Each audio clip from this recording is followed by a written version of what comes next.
Hello there, fellow humans. There is a new tech tree in Blitz. That's surprising. And it's Blitz Nation. Because why not? I mean, there aren't enough tech trays that you could put in the game. So, I just made some up. Hello, Frost. How you doing? Alright, what is this? 2300 DPM's pretty low, 480 alpha damage.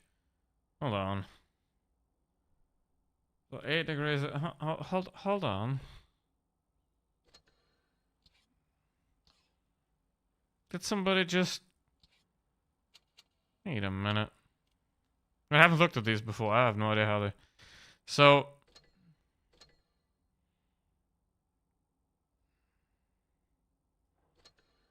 Do you see it?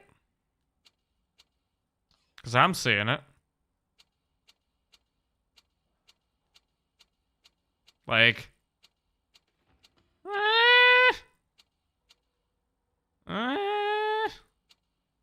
You know.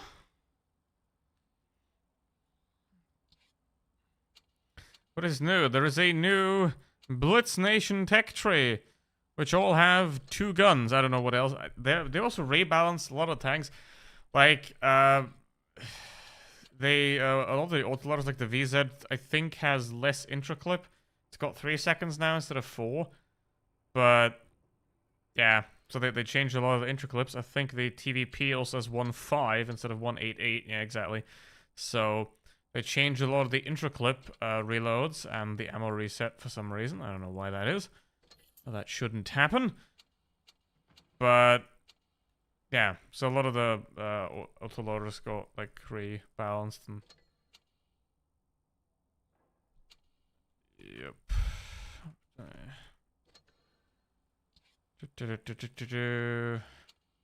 Alright, I have no idea how this thing works. I've never played it before.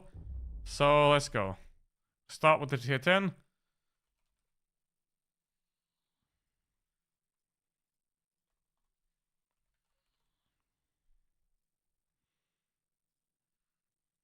And let's see how this is gonna be. Okay, there's already 3 in here. I think Wargaming like rebalanced everything again.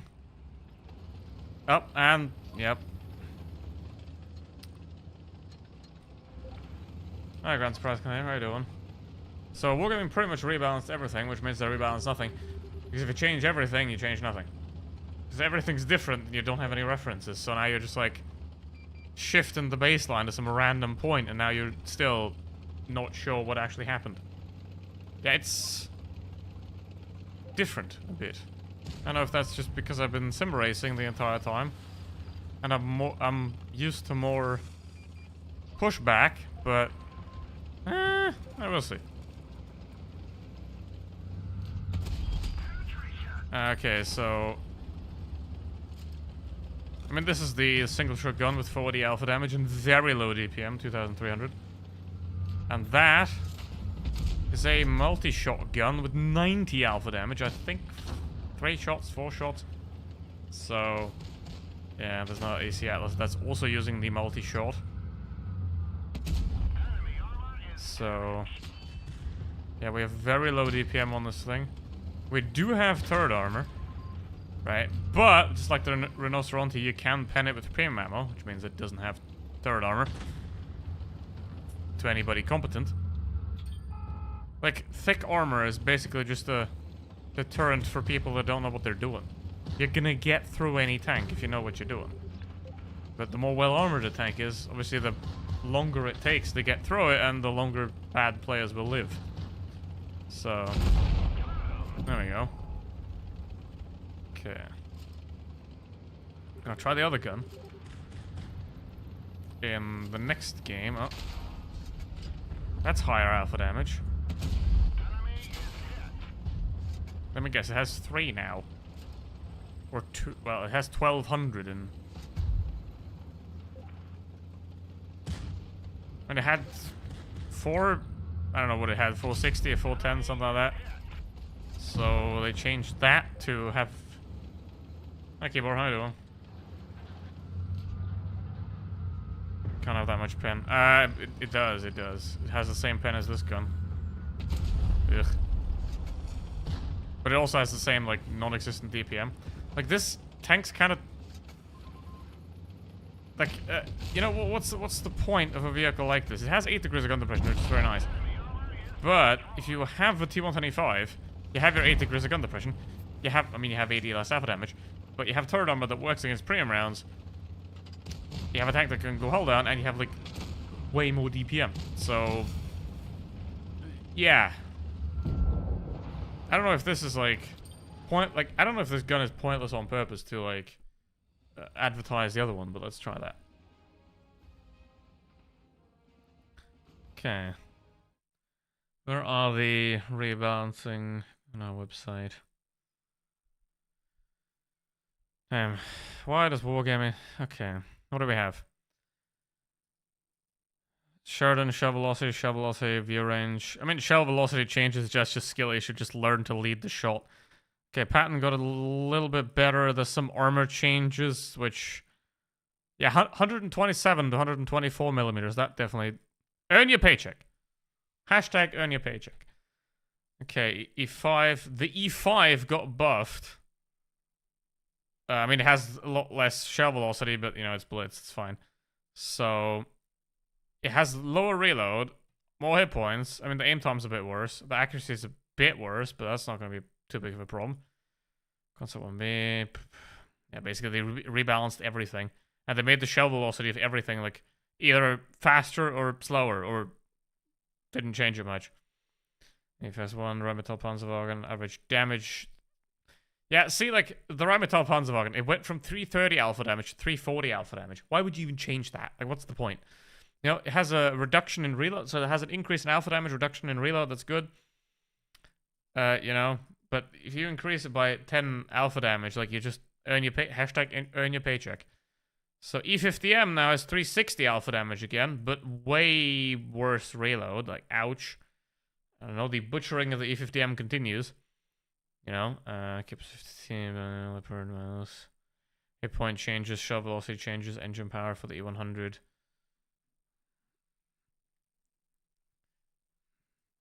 Right, it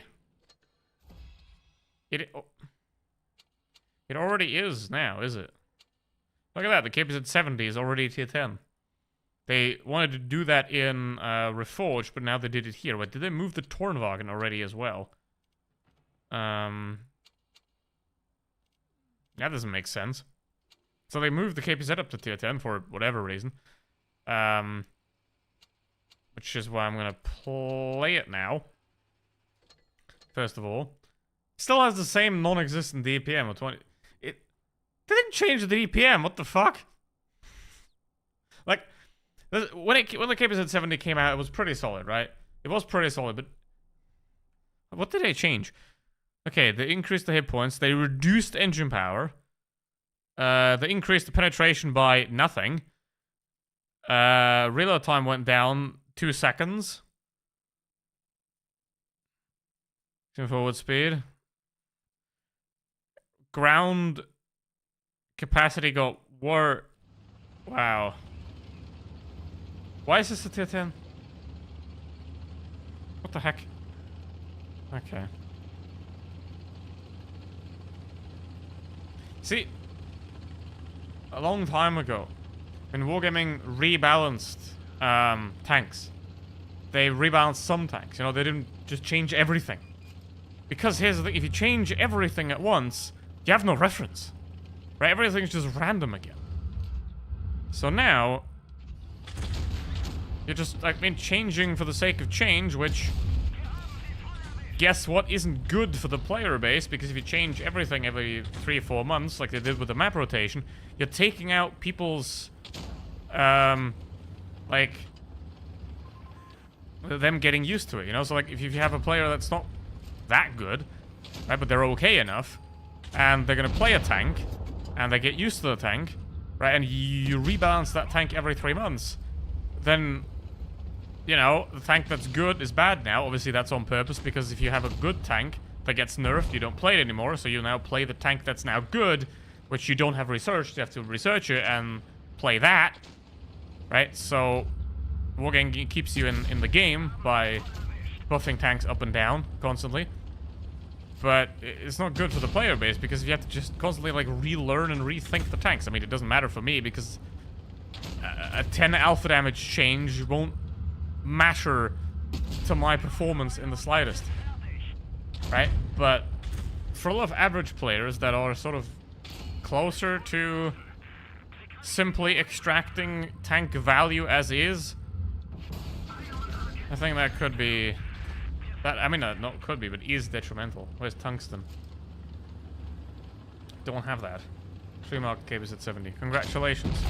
I already 3-marked the KBZ 70 in like 2018. But Wargaming didn't bother enough to implement the feature, so here I am. Alright.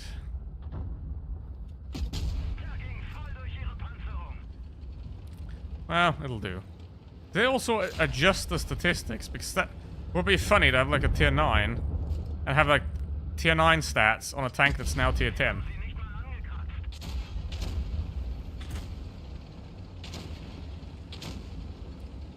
Alright. The tungsten's the whole purpose of the tank. If you have to balance a tank around a consumable, you're crap at balancing. But that's another story.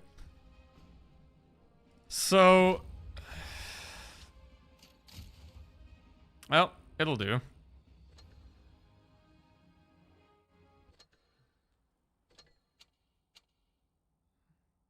Rip KBZ 70. Yup. Pretty much. I don't know what the point of that is.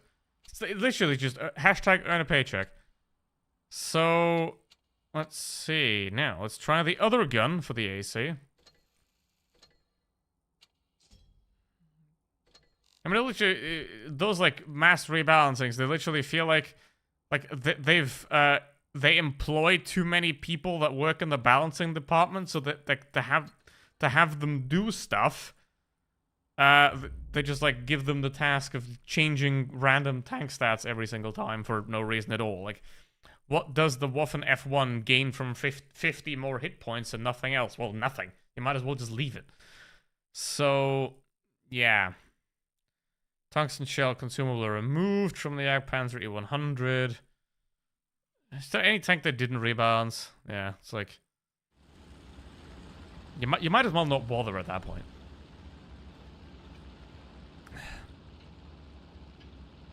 Yeah, it's like in Le Mans Ultimate, right? Where what happened is that the Ferrari was basically OP, right? So, because everybody was just driving the Ferrari on any track, so what they did is they nerfed the Ferrari. Now everybody drives the Porsche and the BMW.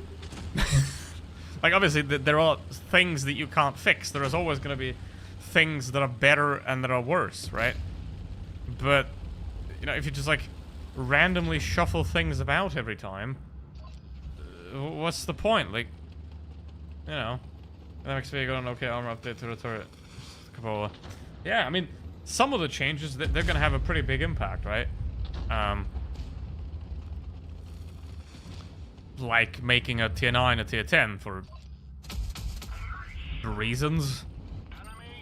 So, I mean, it's not unprecedented. World of Tanks PC did that, for example, with the FE4202. Like, it was a tier 10, and they got replaced by the Centurion Action X, and they reintroduced it as a tier 8 premium that you had to buy. So, that sort of thing isn't, like, new. Alright, Game Fun Ferrer, how you doing? 130mm autocannon that does 100 damage. Well, we are in the it doesn't matter anymore at this point era anyway. So, yeah. Let's see. I mean, we'll see how the Christmas event is, because basically, if I think if this Christmas event fails to get a substantial amount of the people back, because obviously during December the amount of players goes up. That's obvious. But if it doesn't go up by much, and if Wargame doesn't offer like something revolutionary, then I don't see this going very well. Obviously, I mean, Blitz isn't going to go away. You know, Wargaming still hangs on to all the warplanes, and that's been a failure for a decade. Right? So, You know, Blitz isn't going anywhere. But, you know.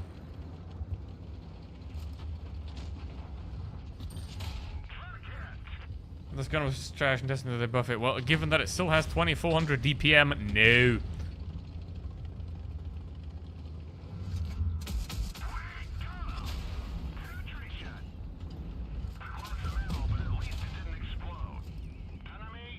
So we have. Mate, why are you like? You do know this is like an autocannon thing, right? Oh, he doesn't know because he didn't read the patch notes. Nope. Drive past me, not at me. Okay. What the fuck? What is this gun elevation, man? I mean, you can see the penetration on this thing is pretty good, right? So, there's that.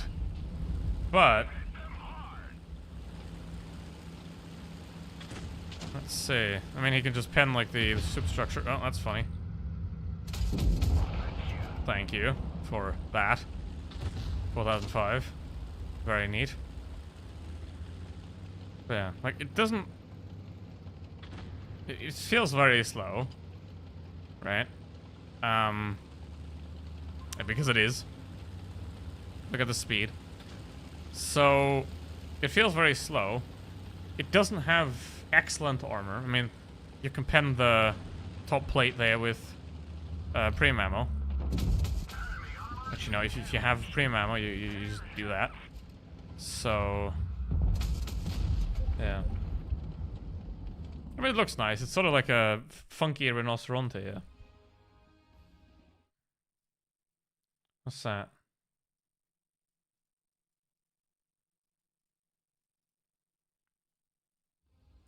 Well, there's an ace. Oh. It's a ridiculously low ace. But yeah. So, obviously,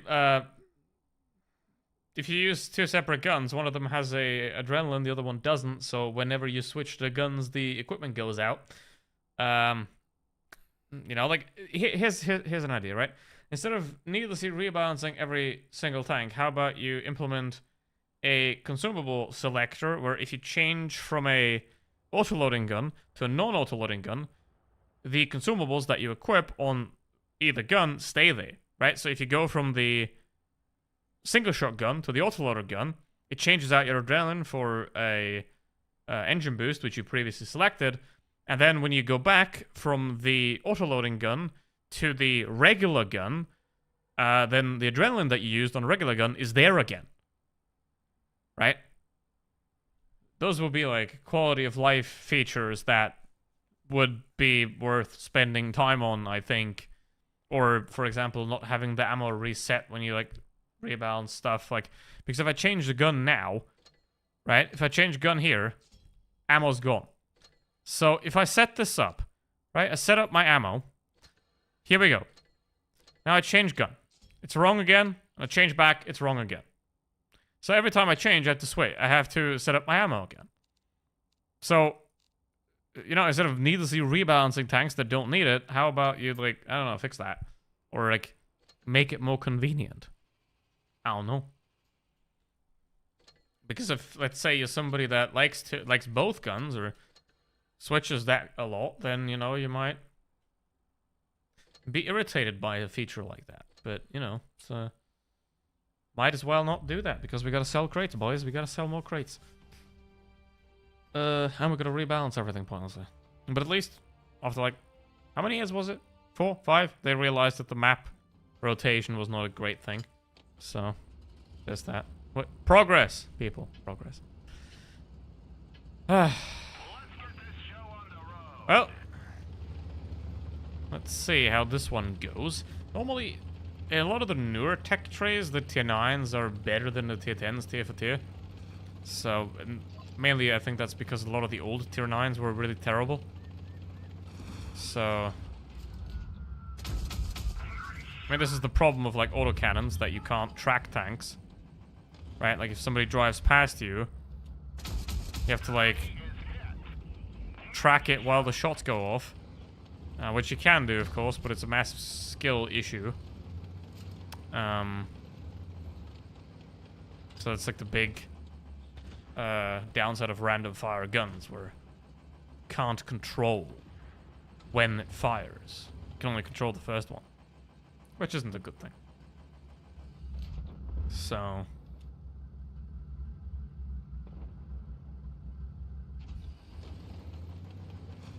let's see. I mean, I don't know where the shells come from, because you have one gun. But we've left the realm of sense a long time ago. So... 6 times 2, 300 clip, they need to hit 3.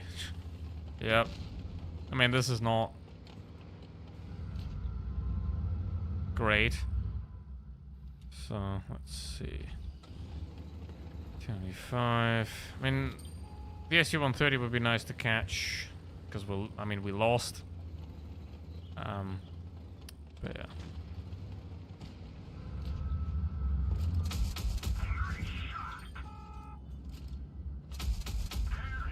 I mean, the intraclip isn't even good either.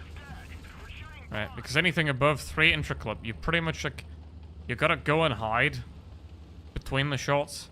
So it's kind of nice, you know, like the VZ-55, it has 3 seconds intraclip now. But... yeah, now, Kari, I've served you 2 one-shots that you can freely enjoy. However... you're stupid. This is once again the problem with such guns. Alright. Can I get up there before the T-95 gets around there? Probably not, but I'll have to try.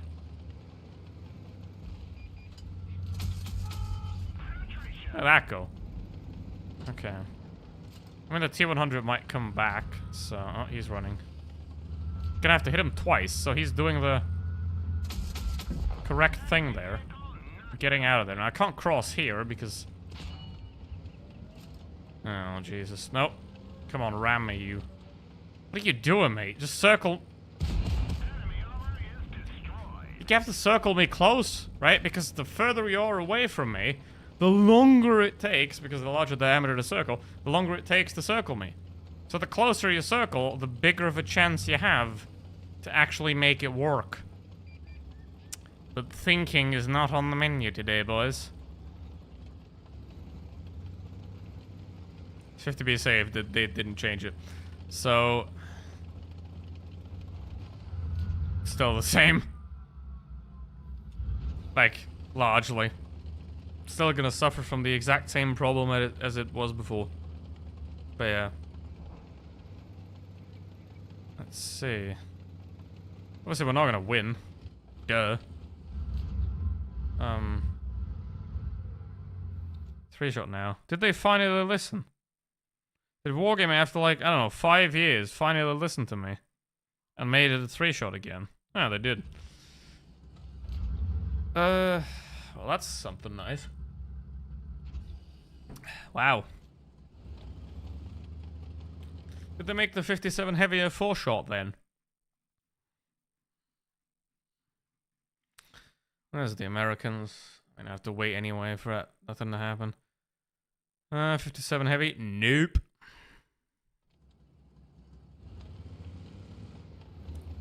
Alright. Well, we'll find out.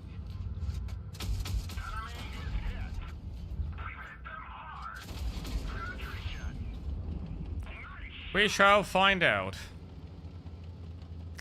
Now, T-77, the dumbest thing you could do right now is push me. Which is exactly why you will do that. But obviously, I can't pen shit.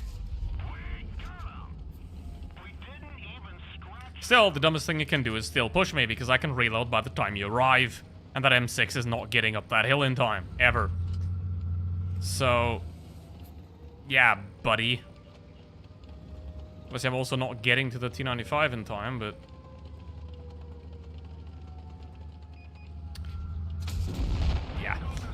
So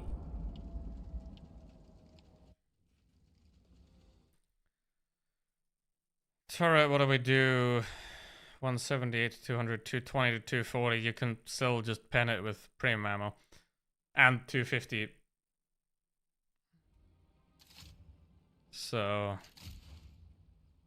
yeah, I mean, these are like, I don't think we're gonna see, in this state, we're gonna see much of them. But let's try the tier 8.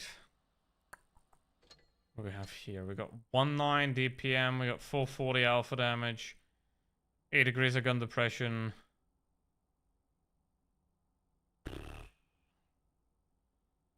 Terrain crossing to the 17 on the turret. Oh, Jesus. I mean, the whole turn's nice, but what is that? That's like mouse level. Almost. The mouse is like 15, I think. So, I mean, unless they like change it all the time. 16, yeah. How do I know? Alright, I don't. I'm just guessing. Very well. Okay. AC, let's go. Hi, Boban. Things already released. Yep, they're here right now. You can get them in the tech tree, and there's no reason to.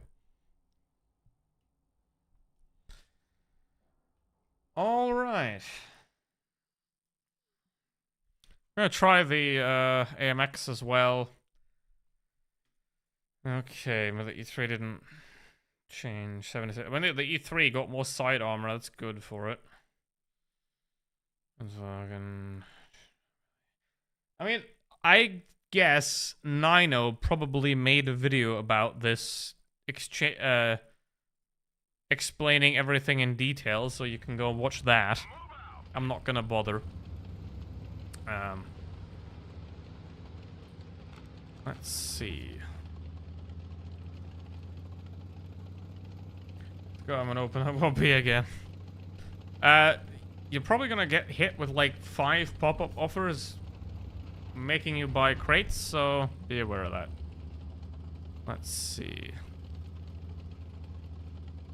Go to the middle here. We got 1 medium, they got 1 light tank, so I'm gonna try to watch the cross. There we go.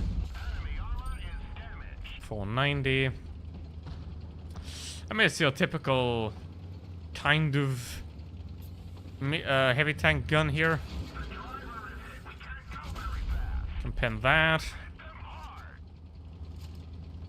Oh, Ghost Monkey. So the concept has 2 projectiles now. What? Concept 1B. That don't make sense. Well, it does. The fuck? Yeah. So... yeah. That doesn't make sense.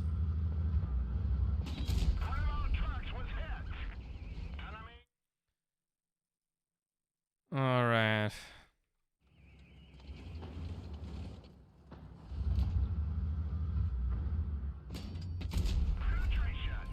Didn't nerf the armor. No, they didn't change the armor at all. Pfft, lol.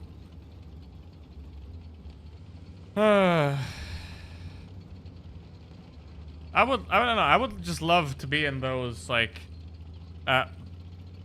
World of Tanks Blitz balance meetings. You know? I would love to just sit in there and watch what happened. You know? It'd be like, you know what would be cool? You know what would be cool? If we changed the 183 to a full-shot autoloader with 700 alpha damage and 7 seconds interclip reload. And we give it 70 kilometers an hour reverse speed. Okay?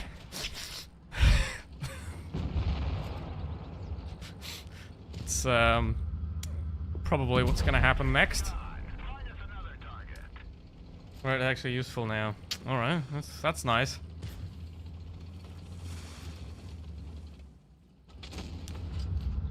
Don't worry, Wargaming can't afford cocaine. So, let's see.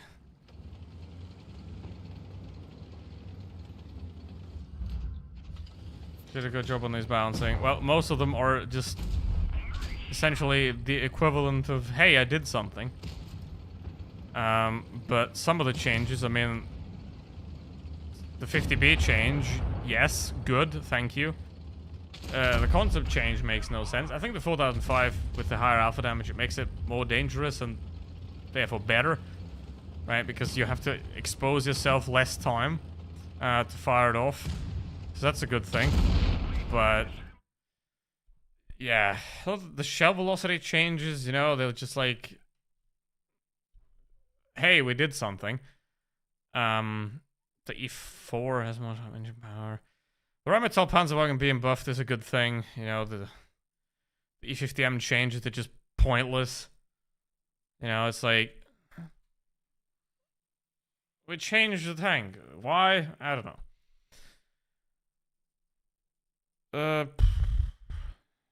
Keep your set. Leopard has 10 more alpha damage and 5 more on the heat round. So, you know, that's the thing, like, it would be a lot more substantial if they would just, like, leave the pointless changes and only change the things that are, like, meaningful changes. You know?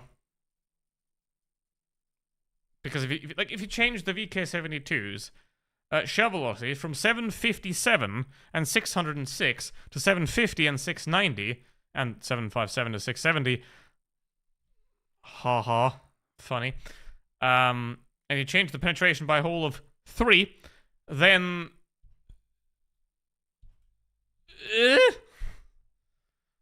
you know, you're not doing anything. So it's just noise, basically. The 62A got buffed, which is surprising because it's already, you know, the armor on the front got buffed as well. Did your Object 140 get nerfed again? No, the Object 140 got buffed for a change. Well, that happens rarely. It got more turret armor. Hey, look, they're restoring the Object 140 to what it used to be, right? So you nerf the tank into oblivion, and then you buff it back up to the way it already was before.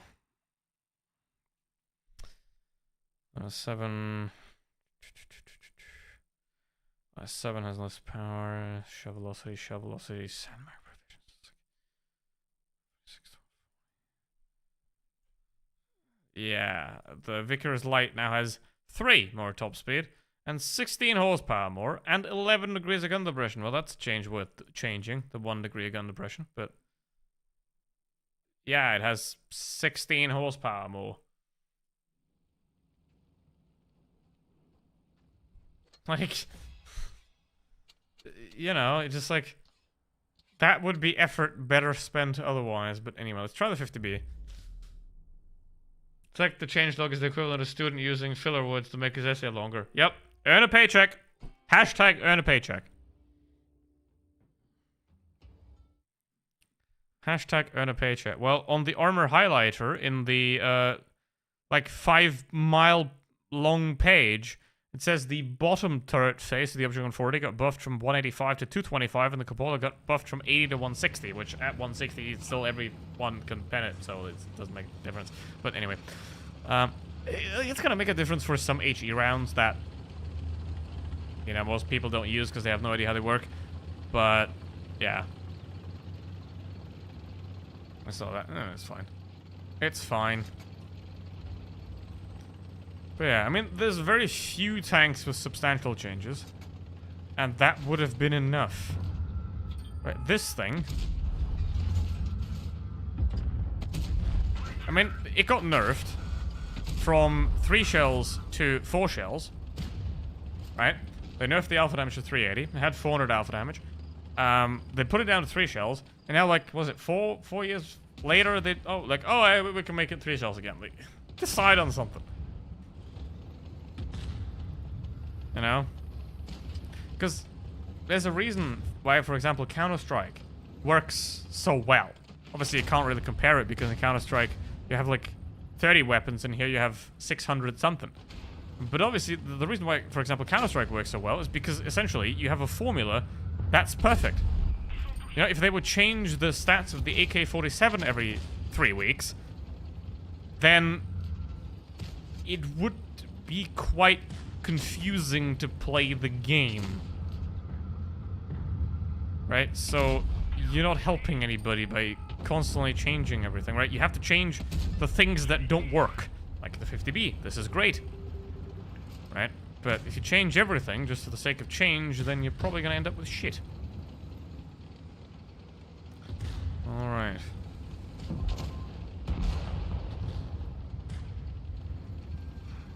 Fun fighting 4005. Yeah, because they got like 600 something alpha damage. So...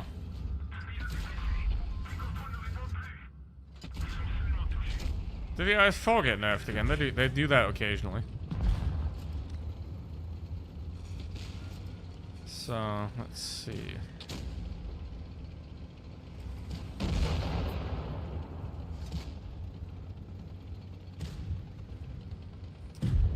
But yeah, most of the changes, you have like no idea how it's gonna actually impact the tank because everything else got changed as well, so you don't have any reference anymore.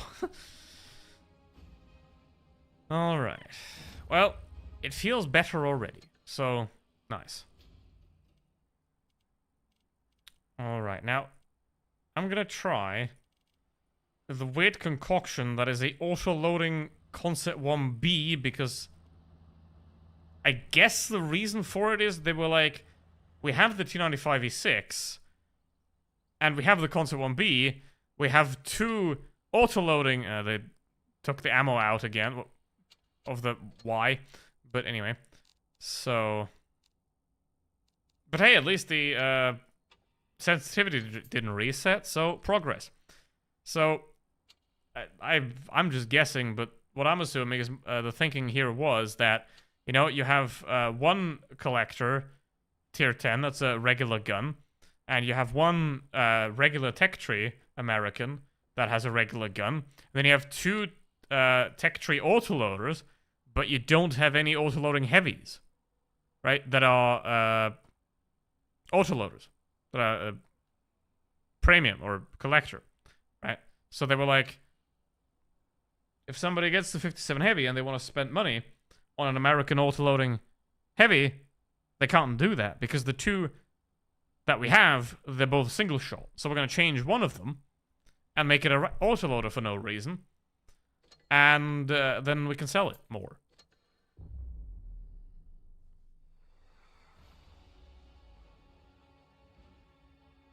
I doubt it'll be long before they nerf 4005 into the ground. The problem is they nerf tanks that are popular instead of nerfing tanks that aren't balanced. Yeah, because obviously you want to have like people play as many tanks as possible, right? So it sort of makes sense if you have like one tank that's really good, everybody's gonna play that tank. But if you then nerf that tank, people are gonna move on to the next good tank, so they're gonna like grind new tech trees. So if you always have different tanks that are good, then obviously the people are going to grind the one that are currently good, right? Whereas if everything stays roughly the same, you know, if the bad tank stays bad, the good tank stays bad, you have no incentive to grind the bad tanks. But if you elevate the bad tanks to good tanks and you decrease the good tanks to bad tanks, you don't have to grind both, right? Because depending on the season and the temperature of the moose's balls, Wargaming is going to nerf and buff the tanks. So... Oh, I'm dead.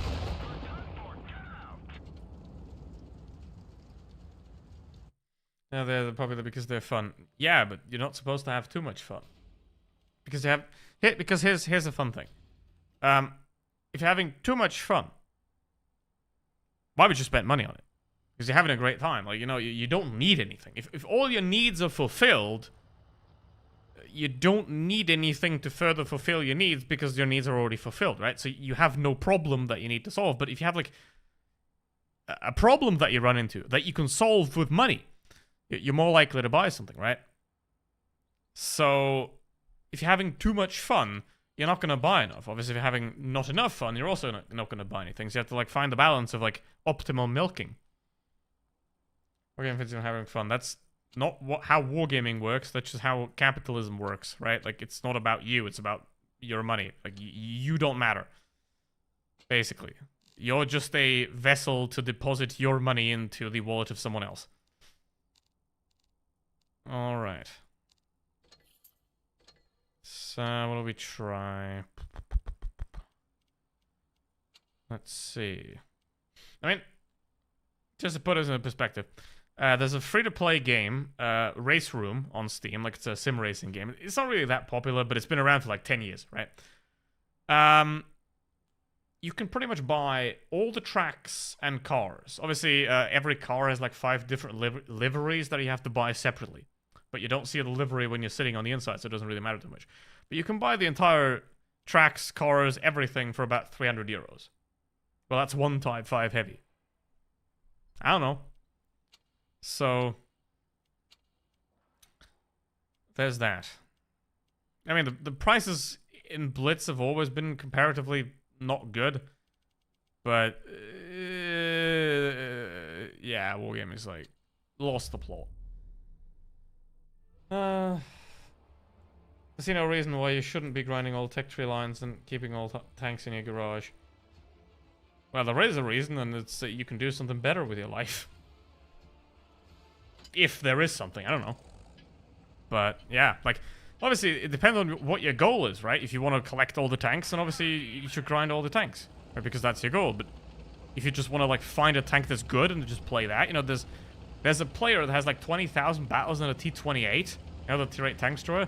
You know, if you want to be that guy, you know? So, you know, you gotta, like, find the reason why you want to play it and not just, like,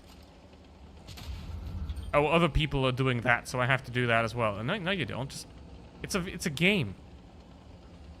You know,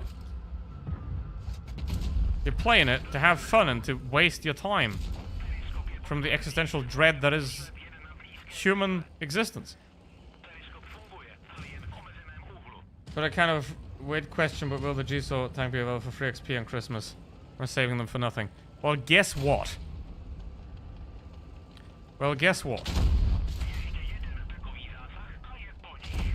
Get ready to moo, because you're being milked. So, let's see. I mean, probably gonna, like, want 500 euros for it this time? I don't know. Depends.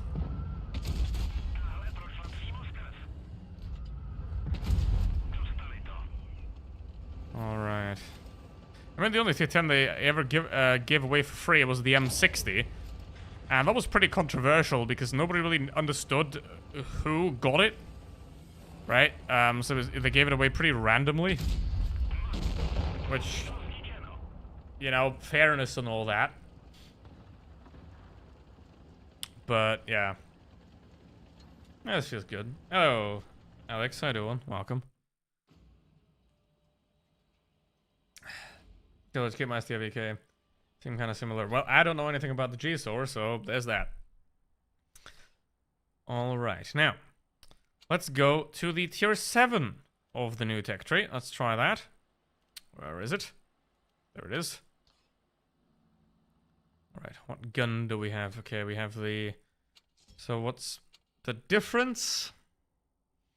Okay, so the autoloader has less DPM by quite a bit. Obviously, it's got 80 alpha damage, but everything else is the same. The aim time is lower on this gun, but obviously it has to be because of the multi-shot. But 3.6 seconds, that's not very good, because you have to consider that the other shots that are fired, they're less accurate. The Annihilator, for example, has that problem, where it's like, the first shot you fire, it's accurate, but then it blooms out. Because of reasons. But yeah. Kibza also has tungsten now. Yep. It does. It does. For some reason. And, you know, you take away random consumables, you add random consumables. For what? Is there a good reason? No. But can you? Yeah. So, let's see. I'm the top tier. See, I'm not gonna make the mistake of going there. So, let's see. Link if you're not a lamp. Well, I am not a lamp. I think the mere fact that I can say the sentence "I'm not a lamp" means I'm not a lamp.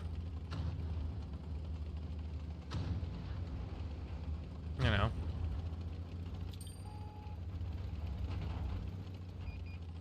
But yeah.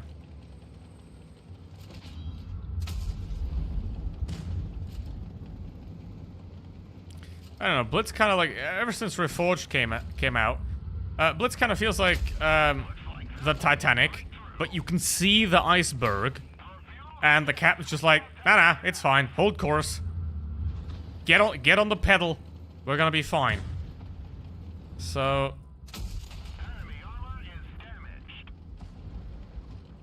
Alright. Let's see. I mean, I can't believe I'm saying this, but if he keeps going like this, World of Tanks PC will become a better game than Blitz. Yeah. And that's blasphemy. Let's see. And passions are crying. Yeah. How dare you have opinions? Buy our shit. Let's see. Buy a $70 bottle of wine. Alright. The alcohol will actually cool you out even quicker in the cold water, but anyway.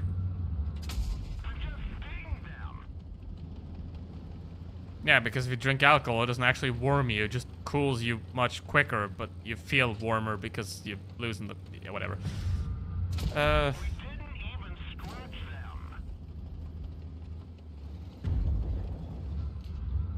Let's see. I mean, I think it's alright. Hey!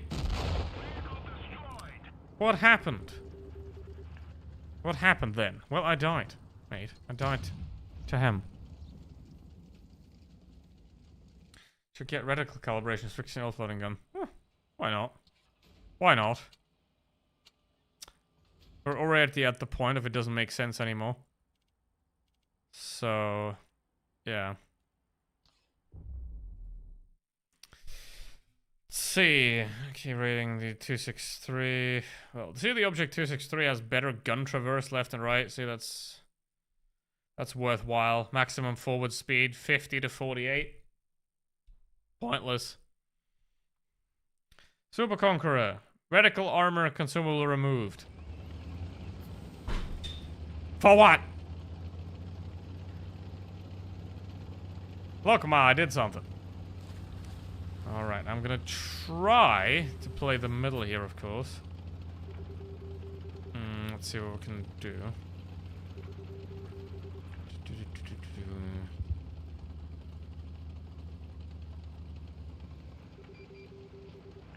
Oh, yeah, they're doing what I want them to do. Beautiful. Thank you. That Rhinoceronte could be a problem because he's got the gun depression to shoot over the top.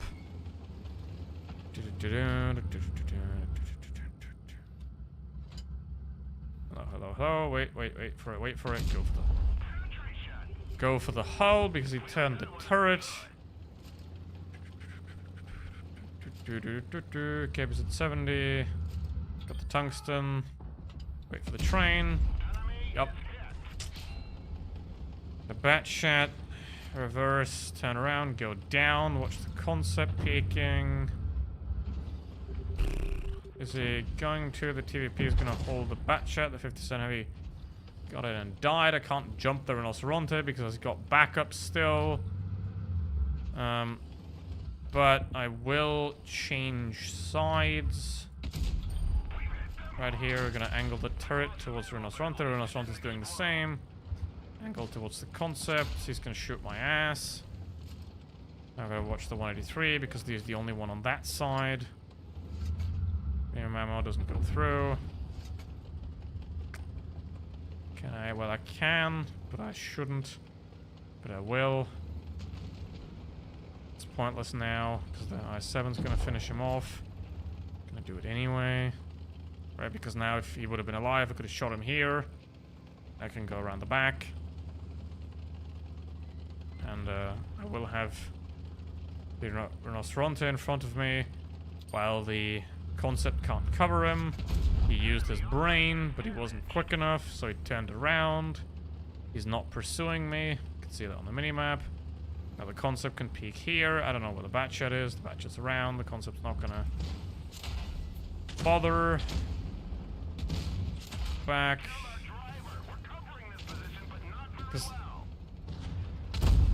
Same.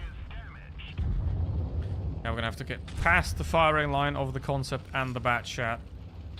I have the same hit points as the Concept. We can equalize that. Quick shot onto his turret.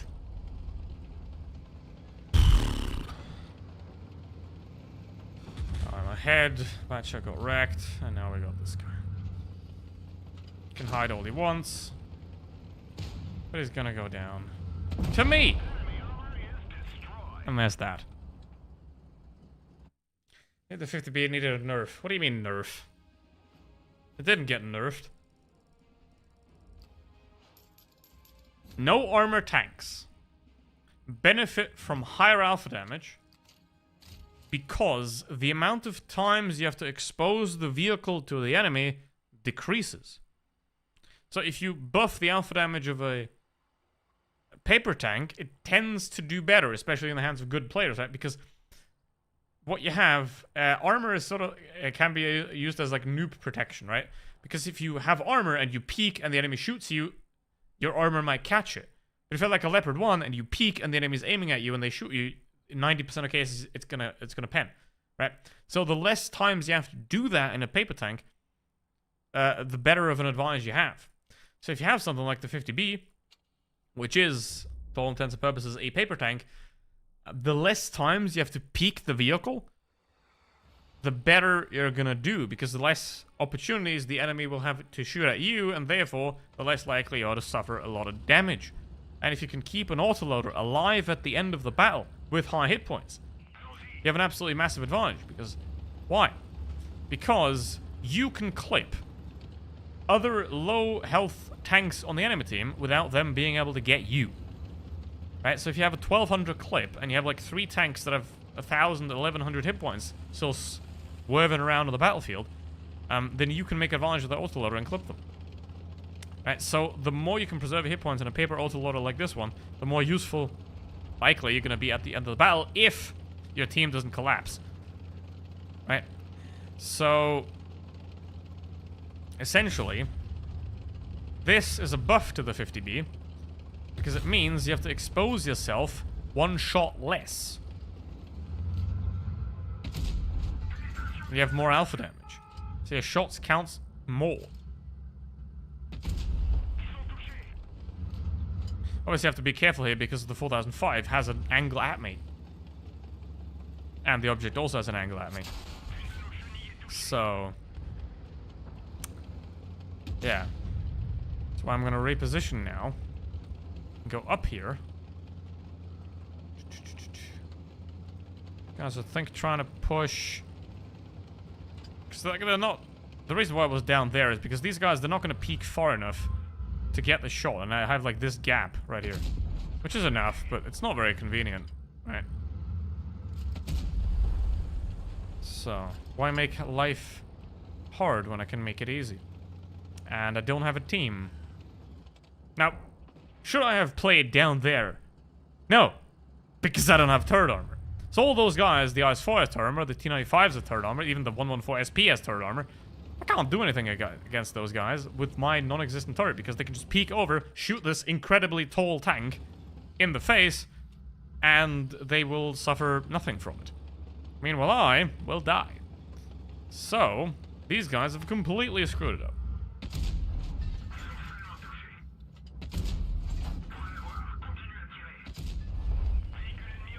There we go. Now, I will have to retreat, because obviously the 4005 is not, like, holding this spot. He's creeped back into his little hole.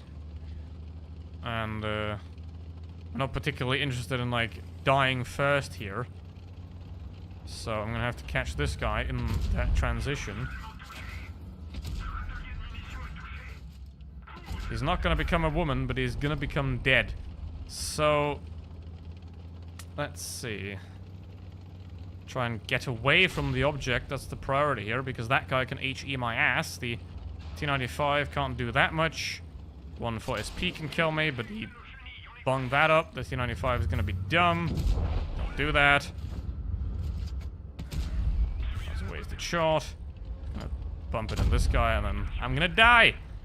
Good night, fellas. Cheers. So, yeah. I'm still bored.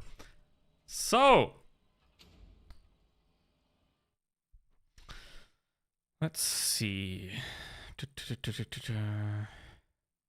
4005. That's like another big substantial change that I haven't looked at yet. The 183 has 10 meters less view range. I think to make the 183 balanced, I think it should have 0 meters view range. It should just be blind. Or let's give it 10 meters view range. Okay, the STB is slightly more dispersion. Shell velocity. A lot of shell velocities have gotten worse. I wonder why that is. I don't know.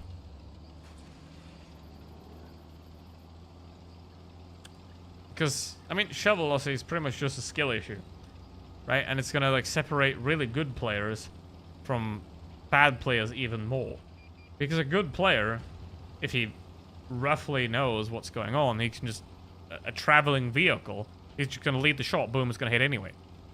Right? Unless you have, like, a 300-meter shell velocity like that Churchill derp gun in, like, Tier 5. So... You know, but... Between 700 meters a second and 1,000 meters a second, the difference is skill. And, like, hitting a tank crossing tiny gaps. So basically, it's a tiny hidden buff to mediums. Because if shell velocities are worse, then obviously a medium traversing your screen is going to be harder to hit. Because you have to lead it more. Something people don't know how to do in a lot of cases. So it's like a tiny hidden buff for mediums, pretty much. Which... I don't mind. I like mediums being better than heavies. They're not supposed to be, but... It kind of causes the problem that if you have bad medium players, that, you know, you're more likely to lose a match. Because if you can't control the map, you can't control the match. And who controls the map? Mostly mediums. Mainly. So... That was a centimeter left. So... Hi, Jack. What are your thoughts? Irrelevant. Both my thoughts and the tech tree. But yeah, how you doing? There's Red Oak Calibration. Didn't it have it before as well? I don't know, I don't. I just don't use the gimmicky consumables. I have no idea what they have. Because, like, if I add it to a tank, chances the second I add the consumable to a tank, Wargame is going to remove that consumable from the tank like a week later. So, there's that. I mean, this is essentially also kind of a buff to the 4005, because obviously the less time you have to peak, the better it is for a paper tank. I mean, 4 seconds entry clip is still quite a long time, but it's better than whatever the hell it was before that. Still not gonna play it. Alright. I know you're a lamp. I am the lamp. Yeah. Damn. The 121B went from 1,478 meters a second shell velocity to 900. Like, that's a massive nerf in shell velocity. And the WZ121 went from 830 to 800. And it has now 440 alpha damage and got more reload. So, yeah. Shell velocity got nerfed. 140 SP, got better aim time, got better fall speed. The batch, okay, one of the batches gun got more shell velocity, the other one got less. Intraclip went down. That went up. The Morad has now 390 alpha damage. The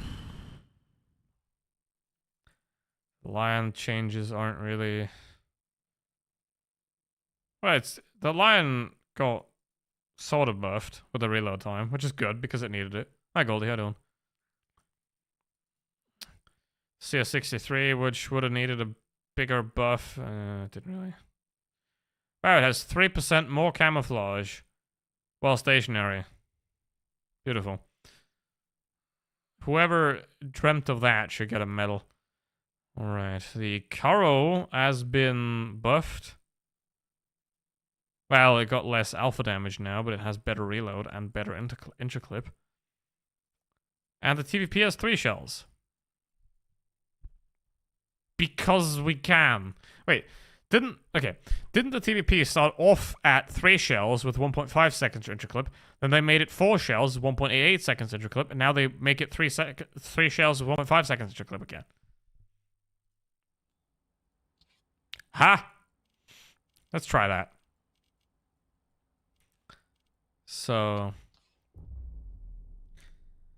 I think 4005 is better than before. Well, it is better than before.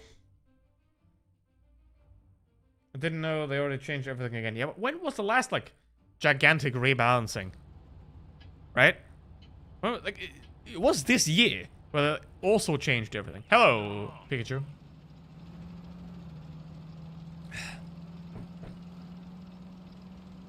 They did make the shell slower to make the maps feel bigger because it's not about the size, but how it feels. Exactly, it's about how you use it. Yeah, but again, like, making shell velocities worse is sort of like a nerf to bad players, because a good player, like, it doesn't matter if I have to, like, lead here or here. I can just, like, I know where the shell's gonna go. You know, I play the tank once, and then the second battle I know exactly where the shell's gonna go. But if you're a not-so-good player, or you know, you're playing on a not-so-good device, you're playing on, like, a tiny phone, you can't lead tanks as well. Which means that you're gonna struggle a lot more with that change. But obviously, maybe that's the intention. I don't know what the intentions behind it is. I mean, I get some of the changes, you know, like the buff to the 4005 or the 50B. Those make sense. I think they're good. You know, but the majority of them are either pointless or nonsense. Yeah, you don't want to do that, buddy. Yeah, but also I don't know why our Obja 140 is shit. So... You're welcome for throwing. They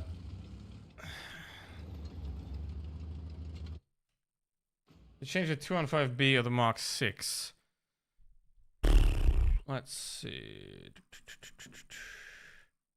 I mean, they changed everything. So they definitely did change it, but it matters whether the changes mean something. Okay, the 215B got 50 more hit points. 50. And the reload decreased by 0.2 seconds. Yeah, that's nice.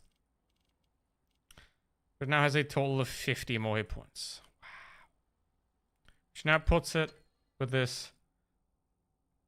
Yeah. At 2,400. Instead of 2,350. And it has 0.2 seconds better reload, which means it has 150 DPM more? 100 DPM more? I don't know. But this is 5%. Well, this is 164 is 0.4 second decrease. So if you have a 0.2 second decrease, that's less than 100 DPM increase. If my math is correct. Right, because if decreasing the reload by 0.4 increases it by 164, then decreasing it by half that is like, it's not exactly 80 because math, but it's less than 100 DPM change. I'm gonna the MX-30B. MX-30B, what is the list? MX-30B, it has a reload decrease of 0.3 seconds. It should give it about 100 DPM more. Maximum forward speed increased by 3. The shell velocity decreased by 300 on the AP shell. Which... Wait a minute. Isn't this just resetting the shell velocities to the way they used to be before they all got buffed? Because AP was always like sub 1,000 meters a second shell. Yeah, on most tanks. Now APCR was like 1,200, 1,300 shell. So... And heat was most of the time around the same as AP. Are they just like... whatever. And the view range has decreased by 5 meters for the MX-30B. So basically nothing changed.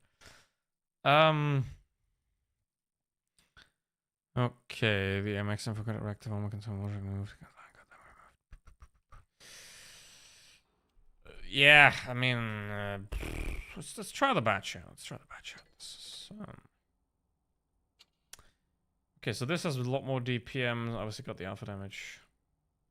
Let's try the 4-shot with the batch out. Let's see. Wargaming said they're gonna give the 205B a complete armor overhaul. Did they? Armor changes. Is there an armor change slider at the bottom of the vehicle? Yes, it has 20 millimeters more front armor, a total of 6 more side armor. I mean, the front plate's thicker, but... Yeah, that's not the problem with that tank. I mean, they changed the commander's cupola at the back by quite a bit. It's now 200 millimeters, but guess what? 200 millimeters is still 50 lower than the penetration of every tier 10, so yeah. It's like if you have a flat plate and you change it from a value under the average penetration of a tier to a value still under the average penetration of the tier, what you're gonna do is you're gonna make the tank more accessible and better for people that know how to angle, because obviously the thicker your plate is, the more the extra angling helps you, right? But if you don't angle your tank, it's just not gonna change anything. So you're just like, again, increasing the skill gap between the good players and the bad players by like making it more conditional to angle the vehicle properly. So yeah.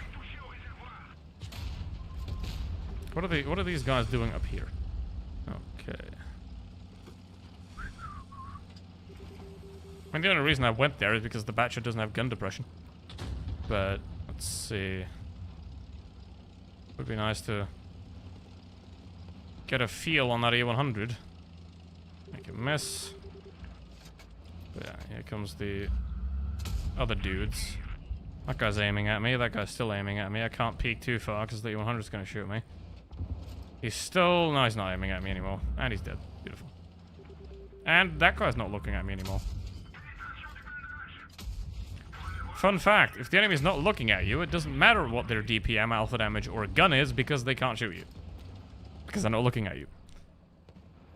Alright. Stay. Back off. Yeah, good boy. Back off. Yeah. Very nice. See? He's a good boy. He listens. Yeah, that tier 100 is somewhere up there. Maybe he's hiding, I don't know. Oh, there he is. Come. 3 seconds!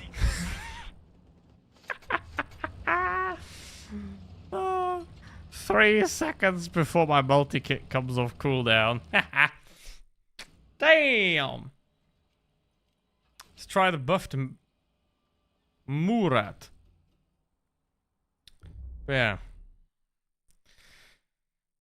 The funny thing about the 205B is they didn't buff the bottom plate. Hold on, I can't show you, but like the problem with the 205B and with the VK72 is when you try to side scrape, right, the turret doesn't sit flush with the rest of the hull.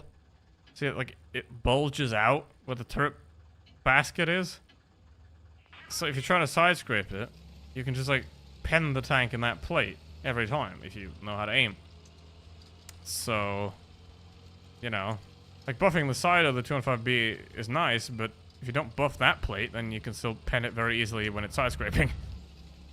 Like, Okay, where is the TVP who now has 3 shields? And I only have 2. So I have to be careful with that. Because I'm alone over here. The Kranvagn, I mean, he's coming over here, but he's still an embryo. Look at him. So... he doesn't even have a brain yet. Sad. Let's see.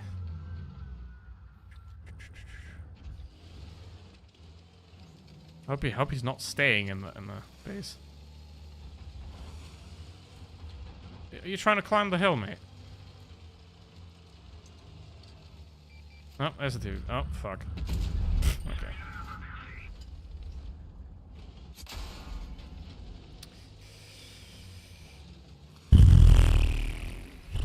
What?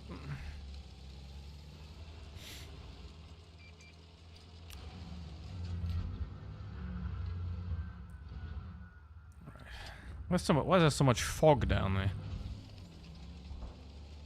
Alright. The Grell has been evaporated. Completely. Get a already dropped, can't shoot him. Here comes the TVP.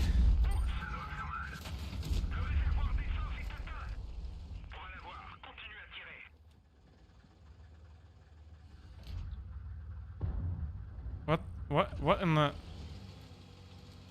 what in tarnation? Alright, I'm gonna cross, and then I'm gonna die to the 183 because he's staring at me. Watch it. 3, 2, 1. I'm not spotted anymore. Sad.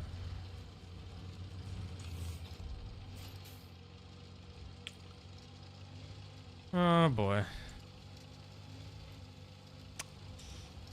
Let's Foch through the middle. Have a go at that.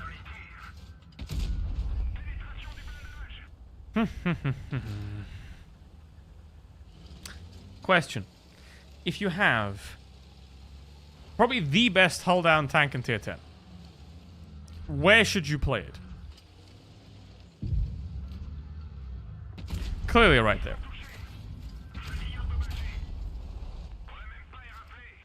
Well, he's low enough that he can kill him now, which means he won't. But let's see.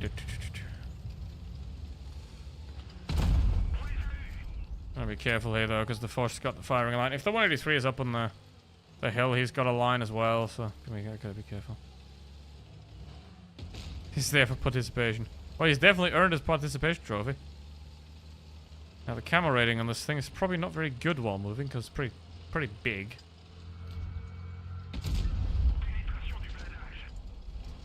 That shouldn't have hit. That shouldn't have hit either. Maybe I'm that good. Actually, I'm not. I'm just lucky. Uh-oh. Okay, I got saved by the bush. It was very close to getting spotted. Anyways, shot. Oh well. Didn't get spotted either, because he was already dead. And boom. Well, the Foch is outside of the problem zone, so I could have gone for the BZ. You know, boom, 1-2, but nope. I'm just gonna jump on the 183 now, unless he like drives around the like spawn and peeks the corner, which is what I'm gonna have to check first. But yep. Oh, how I know. Oh, how I know. Come on, try to kill me, dude. What are you doing? Which way is he pointing?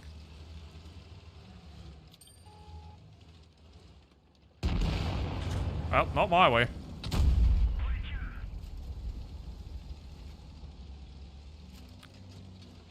Eight, 7, 6, 5, 4, 3, 2, and he's dead. Kranvagn! Participation award! Woo! Thank you, game, for joining. TVP is always full channel as well. Participation award! I did pretty well.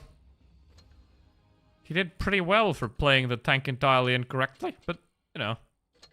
It's like that math thing, you know, when you write a math test and you use the completely wrong formula, but you still somehow end up with the correct answer. That's kind of what that was. So, congratulations to him. Very nice. Let's see. Let's try this thing. Yo. You know, I mean, he did pretty much better than 90% of players. So, yeah, like 3 to 4 kills. How? So that means you're like... That means you're like 5% food. Time to roll out. Let's see. Space Gang. Alright. Gotta fold it 202. I mean, 4202 v Sheridan depends on how good the 4202 is, because the 4202 knows how to use the Hesh, the Sheridan's pretty much screwed. But if the Sheridan's, like, knows what he's doing, he can obviously out-peak the 4202, because he's got the higher alpha damage, and like I said earlier, when you have a tank that has no armor but higher alpha damage, you can use that to your advantage. You only peak when you're ready to fire. Obviously, the Sheridan's gonna have the advantage over the 4202, because he can obviously put down bigger rounds every time. So...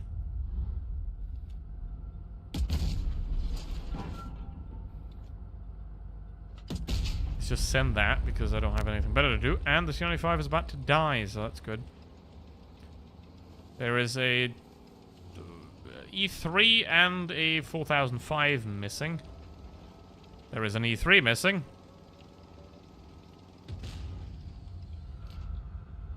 Yep. Enemy armor is damaged. Wrong choice, mate. Enemy hit. Bad aim.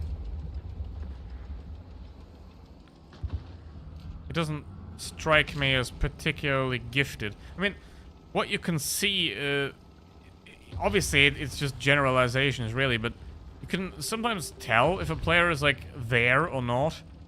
Because a player that's not really invested, he's not going to have a lot less inputs than somebody that knows what they're doing, you know?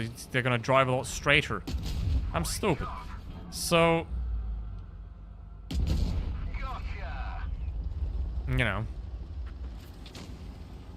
Basically, the better you are, the more you're going to wiggle your tank, the more you're going to, like, slightly reposition it to get a better shot, the more you're going to, like, micro-adjust your vehicle to get the optimal position. And the less people do that, the more they tend to not know what they're doing. So... or the more they're me, because they can't be bothered. 1,000 damage HE round. 2 shots. He's gone. Alright. Alright, alright, alright. I really want that 50B, man. I really want that 50B. So juicy. That's such a juicy little boy.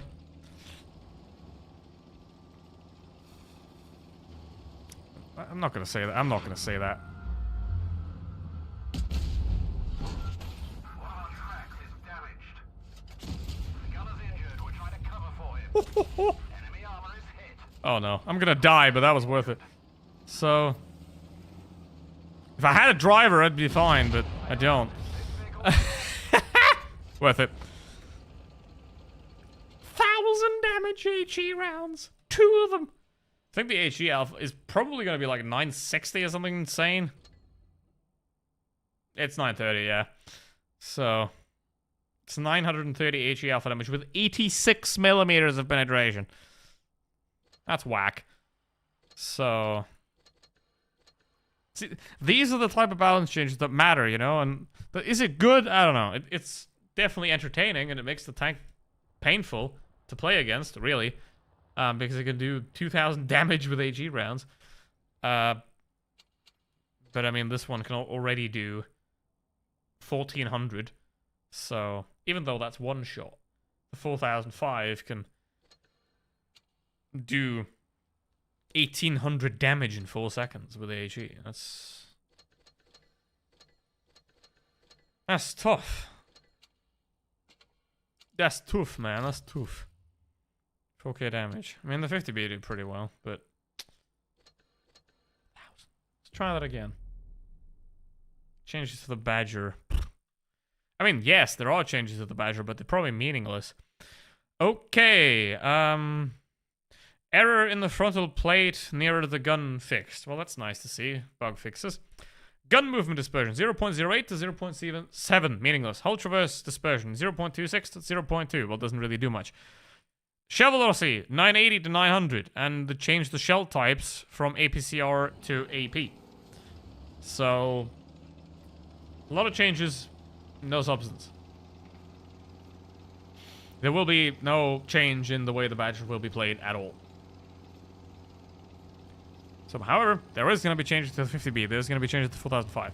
How you play. I mean, you could never play the 4005 aggressive, but now you can sort of rely a bit more on the oomph. Because previously, with the 410 alpha damage, like, you just had to kind of hope somebody runs into your gun because you can't go anywhere because you have a massive clip and no armor. So there's nothing really you can do except try and wait for that to happen.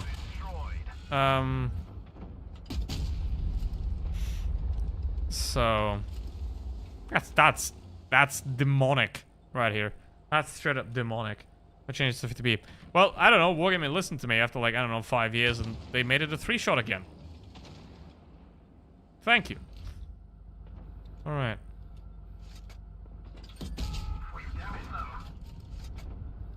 Come on! That is disgusting.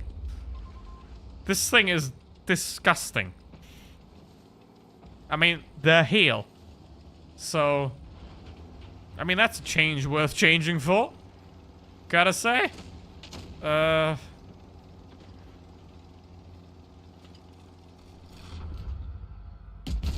Dang.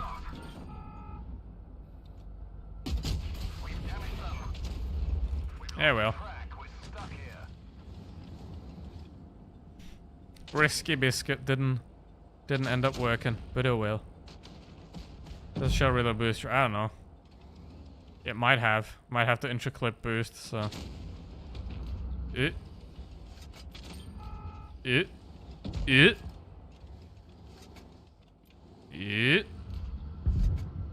No. Not hit. Kennedy one's like there. Is he watching me? No. Okay, just fired at 30. He's got like 12 seconds reload, I think, so I'm just gonna go down. Hello. Goodbye. God damn. That's reticle calibration now. Well, that doesn't do it. It has 4 seconds intraclip. If it has less than 4 seconds aim time, the reticle calibration doesn't matter. Because if your aim time's less than your intraclip, then, like, you're aimed.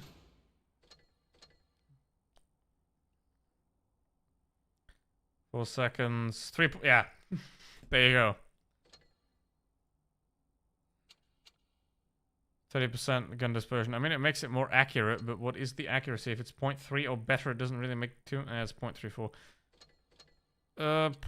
Well, let's try it out. How you doing, Meepus?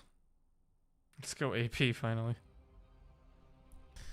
But yeah, this thing is dirty. Like, actually. So...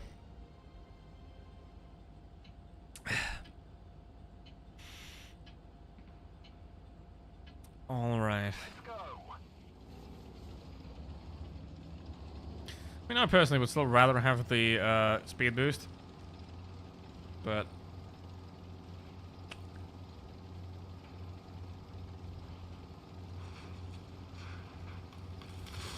I'm good.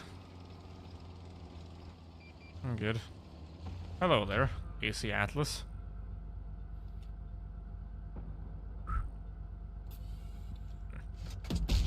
I mean, it is a change, but...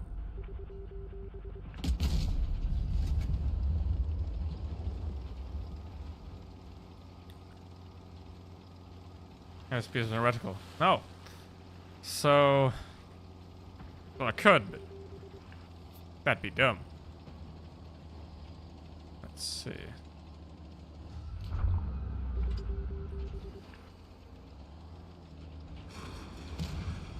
Like, the more papery a tank is, the more you want to have that second repair kit, especially in the tank destroyer you want the second repair kit, because this thing does not have a traversable turret, so... Enemy armor is damaged. If you get tracked, you're tracked. Immobilized. We've damaged them. So, I would always recommend, especially on tank destroyers, just use the 2 repair kits, like the multi-kit and the regular repair kit, because then and you can't be tracked as easily. Shooting a tungsten, I have no idea. I mean, I'm still reloading, let me check. Sheridan! No, it got changed from APCR to AP, and it lost shell velocity. Well, it lost shell velocity on the AP round, it gained shell velocity on the heat round, and it lost shell velocity on the HE round. By a insubstantial amount. 50. You're not noticing that. If you do, then you're like, Jesus. Alright. I still only have 10 kilometers an hour reverse speed. Ow. So... it goes forward. It goes like crazy, but you can't go back. So... XP... There we go. Beautiful. Alright, if anybody has any request tanks that they want to see, then you may request them. Yeah. I mean, my summary of the update would be pretty much... new tech tree. Not great, not terrible. It's new, it's different. It's probably, like, not worth grinding too much. You know, like, if you're currently grinding something good, don't stop grinding that and grind it. It's the same what I said about the Grom, you know? It's like, it's something that you can get eventually, you know, when you got all the good tanks, when Wargaming, like, nerfs them and buffs them again or whatever. But, you know, get your E50Ms, get your T125s, get your... I mean, even the 57 Heavy is always... I don't think the 57 Heavy has ever really been bad. The E5 was bad for quite a bit, right? I mean, they took one whole shot of DPM off it. But they rebuffed that again. What else? I mean, if you're really good, Leopard, Batchat, that kind of fluff. But yeah. Don't think they redeemed the Vickers Light enough. It's got 1 more degree of gun depression, but that thing is still... you know, nerfing into the ground by giving it 300 alpha damage. And then, like, redeeming it with 1 degree of gun depression is just not going to cut it. At all. So... oh, great. The enemy team's good, and my team is not. Goodbye!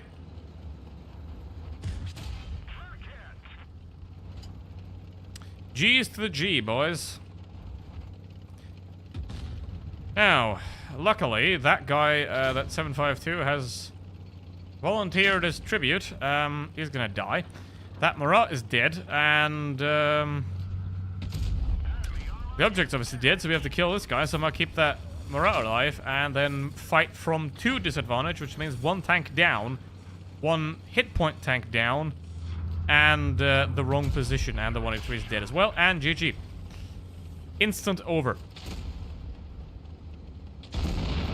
Because now, they're there, they're there, they're everywhere. If we push that 704, which what we would have to do here, basically, to get out of this, like, pincer move that you don't want to be in any way.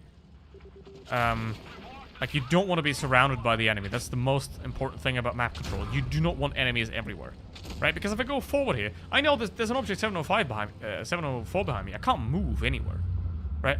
Because the second I, like, go between the houses, the guy can shoot me. Right, and he's probably even gonna push, seeing that he already won. He's gonna push forward. So, yeah, I mean, this is the... no tank balance change is ever gonna change the fact that if you go city on a map and you get surrounded, you lose in 90% of cases. I mean, there are, like, edge cases that are exceptions to that, but in the absolute majority of battles, if you go city and the enemy doesn't, you're worse off. I'm very sorry, 121, that was not. That was not my intention to. Because I wanted to get damage. KP said the TNI made to 10, yep. Okay. But yeah, I mean, the Vickers Light, I think, was one of the, like, the tanks that needed a lot of love. The Type 71 needed also a lot of love. It didn't get it. Yeah.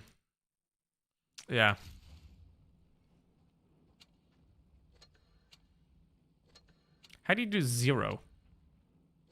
How?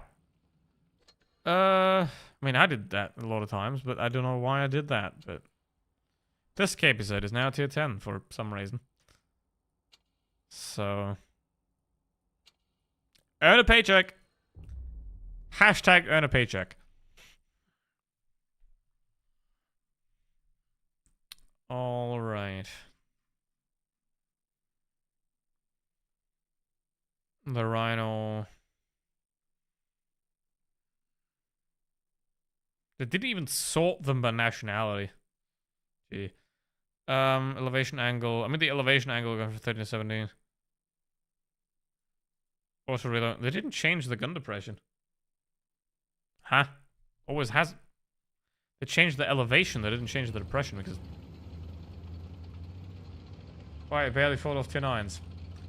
Yeah, they didn't even, like, they buffed the DPM by, like, nothing. 200, 100 or 200. I think it had like 2,250 or something before. So they buffed the DPM like... Yeah, this is unfortunately not a good good setup here for either side. But, yeah. I have to live with it. You still can't hit anything because this is, I think... probably one of the most unreliable guns you can have, especially for a German tank. Which is kind of funny, because this is the Abrams prototype. Like, what then later became the Abrams. So, yeah. It is a bit funky. I'm not gonna peek you. Well, I am gonna peek you, but I'm gonna peek you like this. So... I think he's going for the reload. Unless... Did he just keep that single shell the entire time? I think he did. Mate. Well, that now means I can push him because he's reloading. And I have enough turret armor to, like, use this tiny ridge here.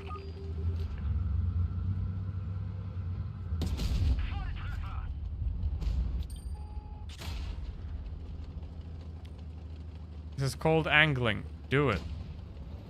It will make you a better player. No, that wasn't changed. I don't know why they changed it. It's like, just again, it's like, hey, look, boss, we did something. Alright. Which, I mean, you can't blame the people for. They're trying to make their money, you know, but...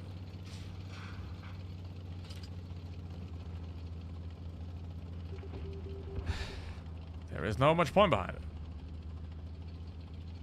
I mean, these, like, mass rebalancings, I think they started, like, 2-3 years ago, even. Most of the time, like, for the most time of Blitz, basically, like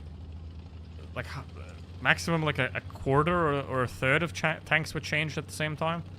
You know, but now they change literally every single one, every time. Obviously, most of the changes are absolutely meaningless. They're just literally there to earn a paycheck. But... you know,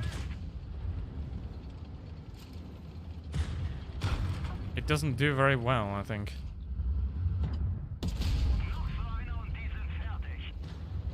I think I'm dead. Yep, I am dead. Well, I would have to hug him, but I'm not close enough. Oh well. Ouch. See, they came around the back. If you go into the back, you have more... No, never mind. Because tier 10s can sell for more. Duh. Yeah. Not in the shop. Yeah, they can charge more money for it. Which is why I said it earlier, which I assumed they changed the Concept 1B, because they had a 1 tech tree standard gun and 2 tech tree autoloaders, but they only had 2 standard gun collectors. So if you change one of the collector to be a autoloader, you now have like the crossover from you have a standard tank, you have a autoloader. That's what my assumption is. Doesn't mean it's correct, but... I was unfortunately correct about the massive decline in the quality of the shop, so... I might unfortunately be correct again, to the detriment of everybody. You don't want me to be right. I don't want me to be right either. But... the way Blitz has been going the last 2 years... Ew. I think ever since like 2019, you know, when the COVID high hit and all the massive amounts of players came in, Wargaming kind of got high on their own supply, and they kind of like, oh, everybody's playing Blitz now. Everything we're doing is great because so many people are joining the game, right? And that's probably when they started developing Reforged as well, like sometime during COVID. So they kind of like got high on their own supply and thought they could do nothing wrong, even though, you know, here we are. Come on, Vickers, you can do this. You got this. You're still spotted. You can't do that turnaround move yet. He can see you. No. Oh. Excellent bait. I mean, normally you want to do that turnaround when you're unspotted and not when you're still spotted, but it worked out because he baited him quite nicely, so... very good. I mean, the Victor's still not good, but... Yo. Ace and Kolobanovs. Congratulations. Alright. What else was actually changed? I mean, I already did the TVP. Did the Kranwagen get anything? Kranwagen, 50 hit points, just shell velocity changes. Aim time got worse, dispersion got worse. That's not great, but... Okay, so the Kranwagen got nerfed a little bit.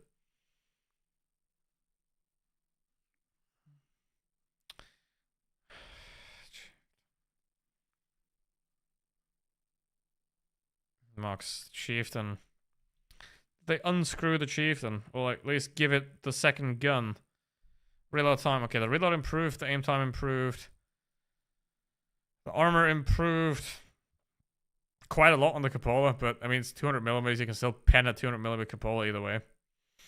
The upper thing has changed, is nice, but yeah. That's not bad. But again, if you like... buff everything, you buffed nothing. Obviously, they didn't buff everything because they didn't change most of the tanks at all, except like spam the change log. But yeah, I think a lot of tanks got like armor buffed, and the Object 140, which is nice. You know, they're like returning the Object 140 after it was like 7 years probably back to like it being viable compared to the 62A, because that's kind of the problem of the Object 140, right? The 62A is right next to it. Like, why would you play that when 62A is right there? So it's kind of ironic because I know when Blitz started, the 62A was kind of ass because the Object 140 had the better mobility and the better armor and the better gun. So basically, like the first tournaments were I7s, Object 140s. That's it. Oh, fuck.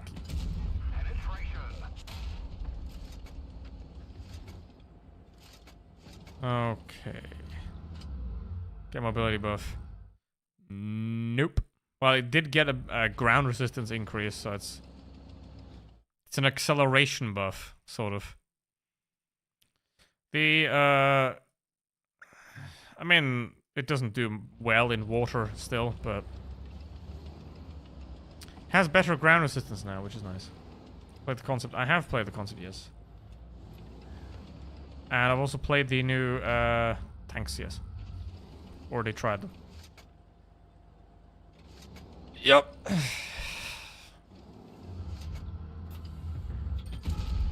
armor is damaged. He's got his little consumable available, which makes him really annoying, but it doesn't help against that.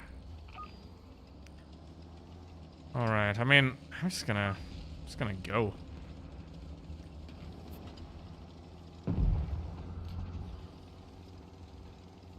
So I could go through the middle. Obviously I'm not gonna go over the top because that's where he expects me. He could be back there, so I'll have to be careful. But yeah, I don't know where he was looking, to be honest. I don't know where he was looking. Like normally you like check this angle or this angle, but he was like sort of looking over me. I think he was like sort of trying to shoot me and trying to hide, but yeah. Oh well, it worked. There's a new premium tech tree. Well, there's the new tech tree, but yeah, it's fine. You know, so I don't know. DPM's a bit whimsically low, but otherwise, I think they're okay. I think they're okay. Obviously nothing where I would say like, oh, you have to grind this. But, yeah. They're alright. Concept 1B with the 2-shot. For some reason. Or the reason that I previously explained that might be likely.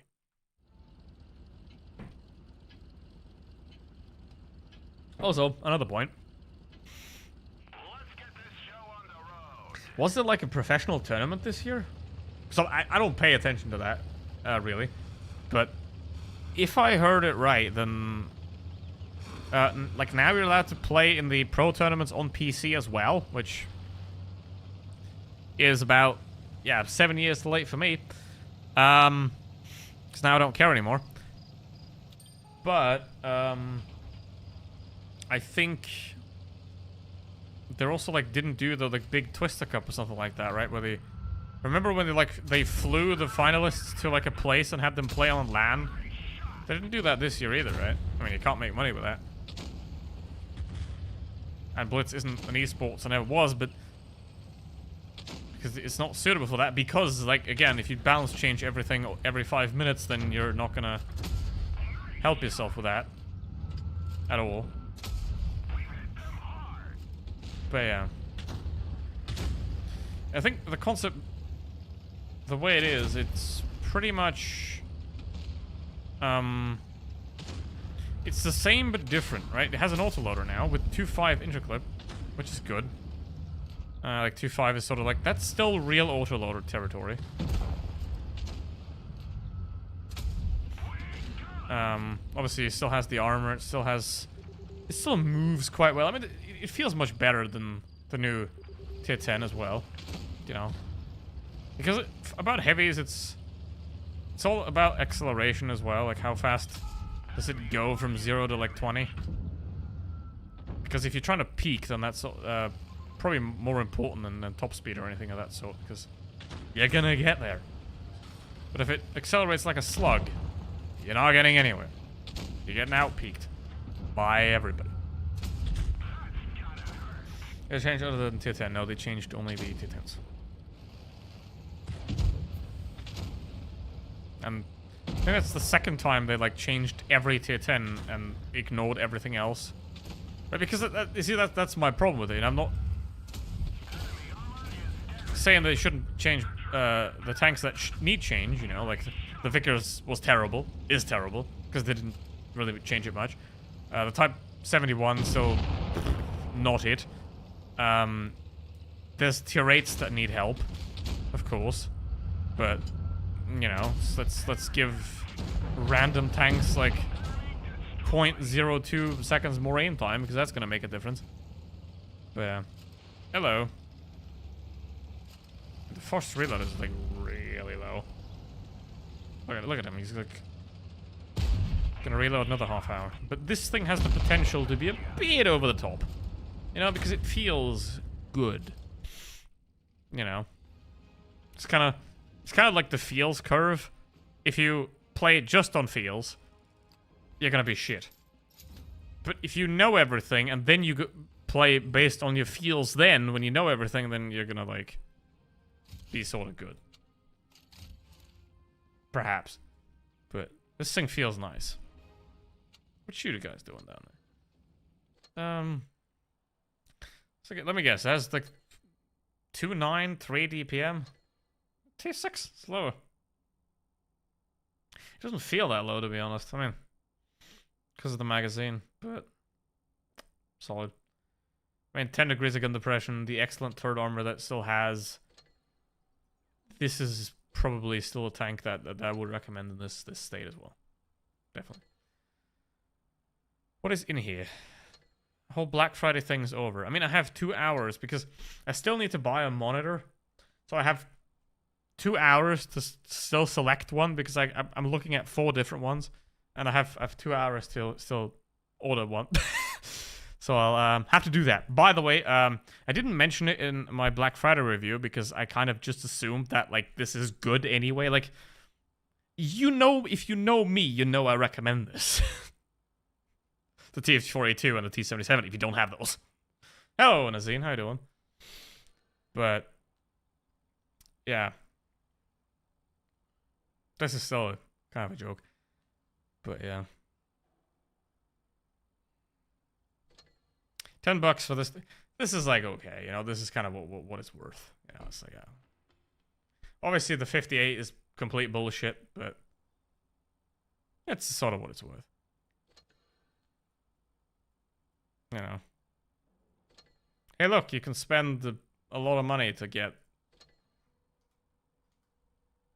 a certificate for 200 free XP, because that's what you're gonna get most likely. All right, now. 10 wedges on the wedge. Yeah, there's gonna be a lot of those. And you see, this tech tree is already preparing for Reforged, right? Because it starts at tier 4, right? The future tech trees, because in Reforged, all the tier 1 to 3, they're basically gonna get removed because obviously this is again a Wargaming self-created problem. Like they destroyed lower tiers in 5.5, they did the same with Tanks PC as well. So later though, for whatever reason, no, they destroyed lower tiers, and now they're just like chopping it off here. And which is also kind of funny, here you have to scroll, right? If you chop off the first 3 tiers, you're gonna have everything in view, 4 to 10. Everything's fine. The funny thing is, they changed the World of Tanks Reforged tech tree review to a like design where even though you have tier 4 to tier 10, you can't see all of them in one view. But here you can. Yeah. See, if you're designing something, it's not practical. It's a bad design. Simple.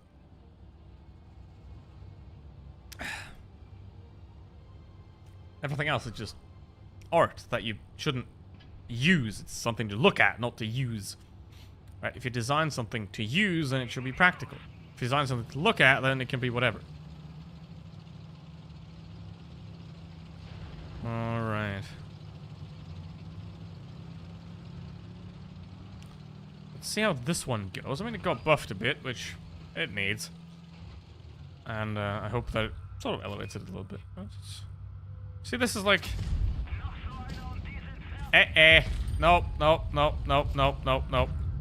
Nope. George Russell music is playing. George Russell music is... What are you doing, mate? You know, just shoot me! What? Come on. What was that? So... Don't take that out of context. But... Yeah, like, freest win ever. Side. Yep.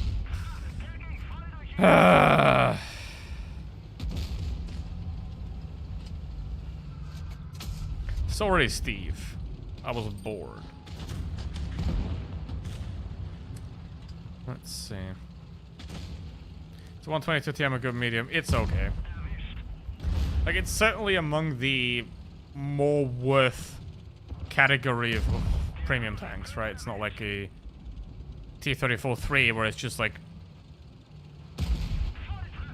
I don't know, you're better off buying a scam a scam cryptocurrency than buying the tank, right?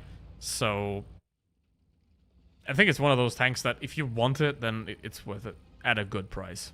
but not for 7,500 without equipment. Because it's right here. Nah. 13,000 for 2 tier 10s without equipment. They're, just for reference, like just 2 years ago, you had bundles with equipment, 2 tier 8s with equipment, 10,000 or 11,000. Right? This would have to be 9,000, 8,500 to provide the same value of the ones with the equipment. But it's more.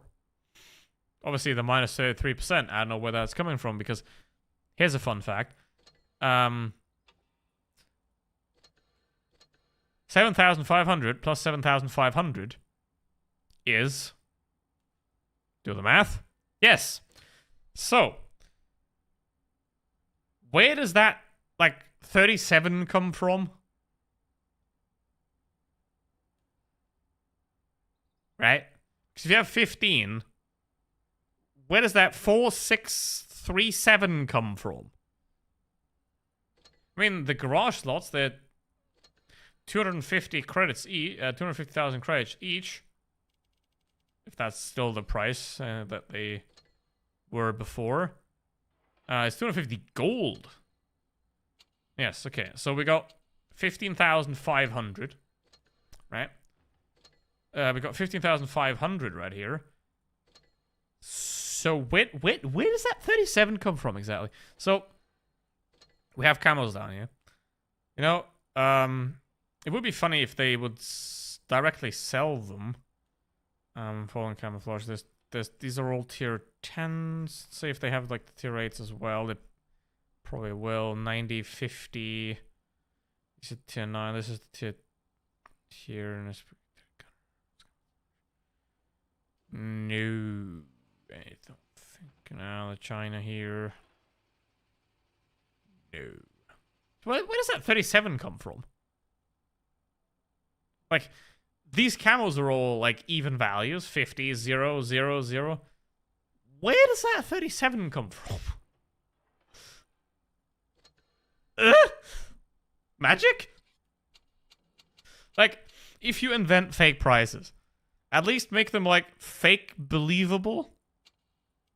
I know I'm ranting about pointless stuff here, but, like, this is, like, the levels of low we have sunk to. Sunken to. English. I don't know. I don't speak that. Shred and try shoot these empties. I didn't give up. I didn't even see him shoot at that. I was just like, what are you doing? I didn't even see him shoot at the EFTM. Ay. But, chat, where does that 37 come from? Does anybody have a logical, reasonable explanation that makes sense based on the things that I've just presented? Because, I mean, most of those bundle prices, they're just completely fake. But this one's, like, almost plausible, because if you, like, add up the tanks individually, add up the garage slots, and you add up the camos, what they cost, you sort of end up somewhere around 19,000.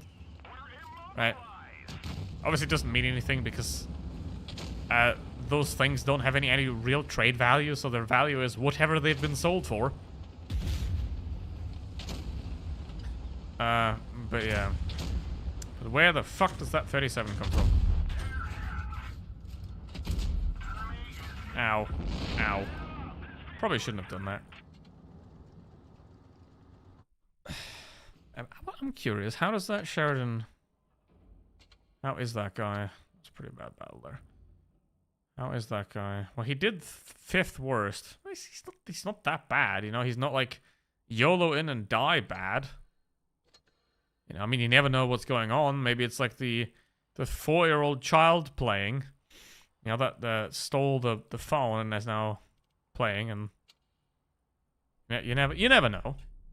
You know, I mean, the guy that you're complaining about that's playing shit might have one hand and he's trying their best, but you know, that's why you should always differentiate the person playing the battle from the performance in the battle. Alright.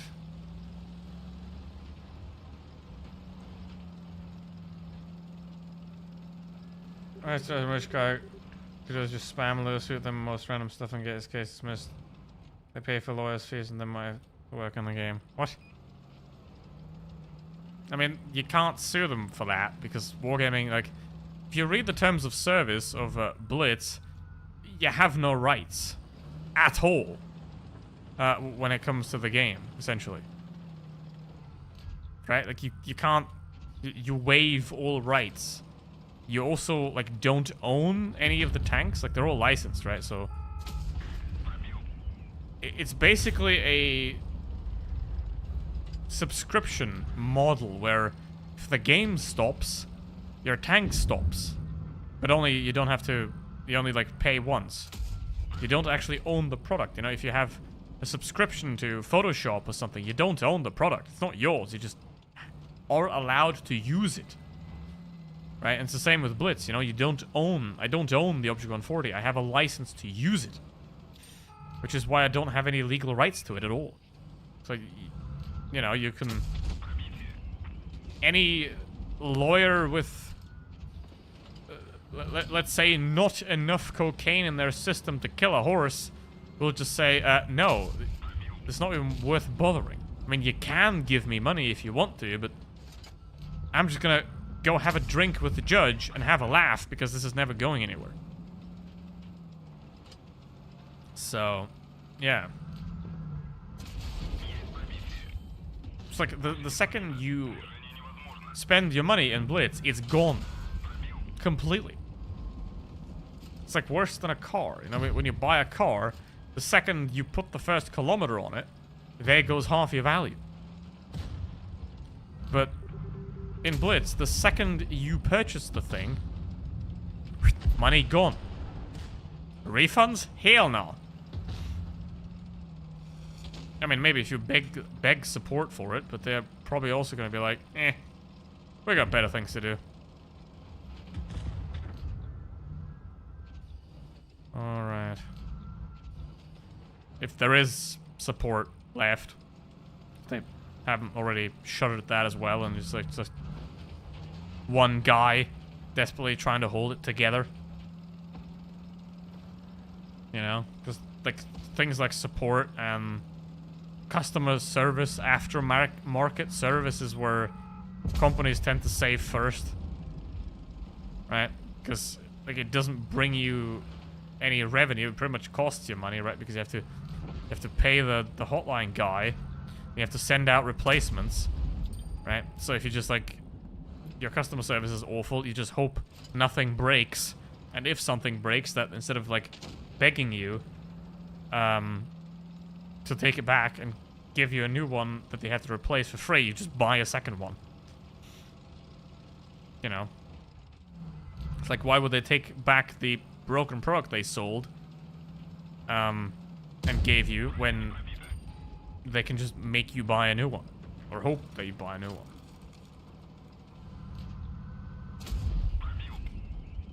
Alright. Any refund gold purchase selling tanks? Of course they don't, because there's nothing to refund. Your money's gone. Right, the second you press buy, you give up any and all rights to the money that you just had.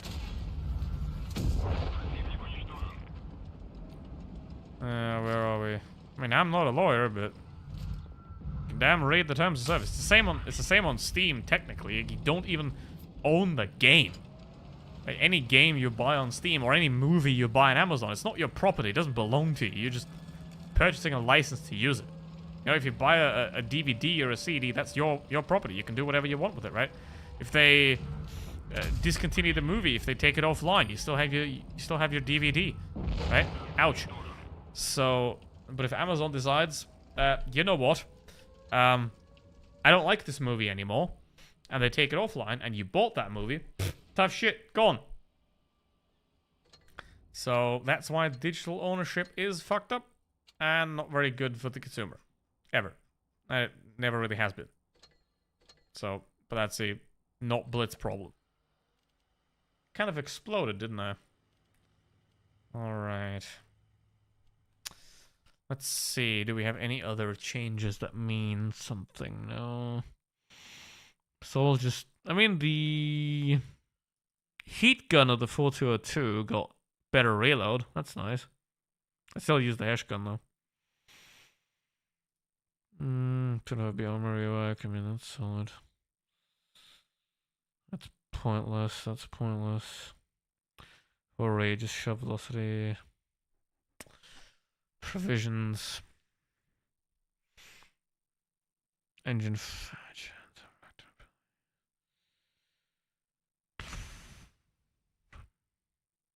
Well, the 113 got worse reload. That's a bit sad. I kind of like the... I mean, it got 10 more alpha damage, but... I kind of like the 113.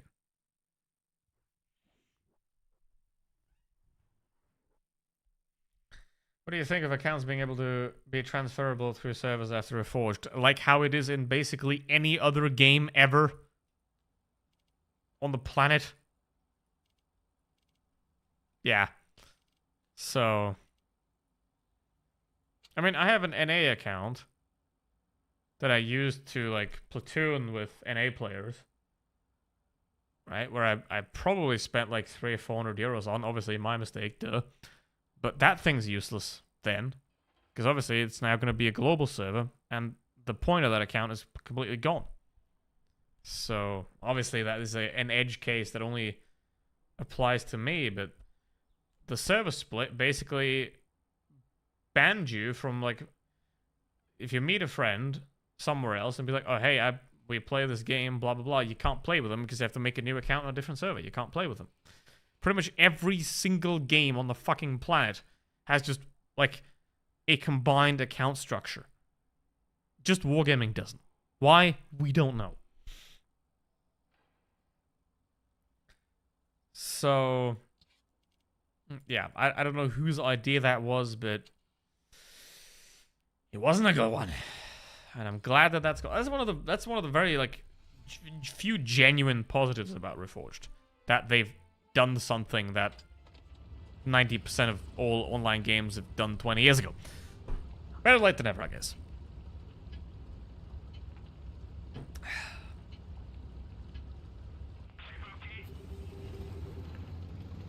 Yeah, why'd they do that if now you can just invest all your money into one account?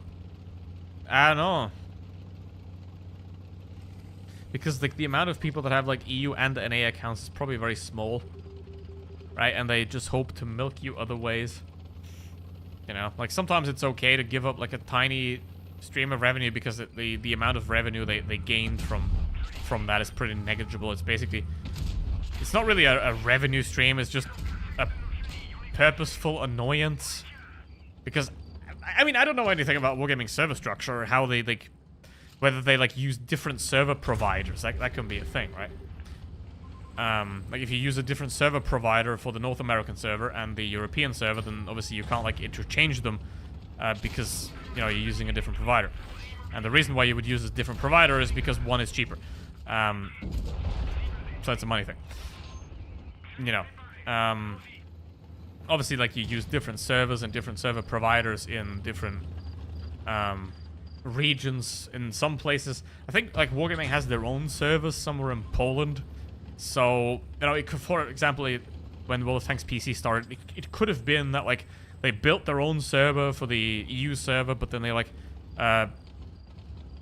rented the US server. So, like, they separated them. I don't know. That's, like, the only logical explanation I can... yeah, I know this guy. Why did you push me? You know me. So, maybe that's why he did. But yeah. That's, like, the only thing I could ever come up with why that would make sense, right? If you use, like, different providers that you can't, like... where one provider says, no, we don't want... we don't want those EU accounts on our precious American server because we have freedom. That's the only logical explanation I could come up with, but... yeah, it just never made sense to do that. But yeah, it's nice. It's nice that they're finally doing something that everybody else did 20 years ago. How you doing, Mac?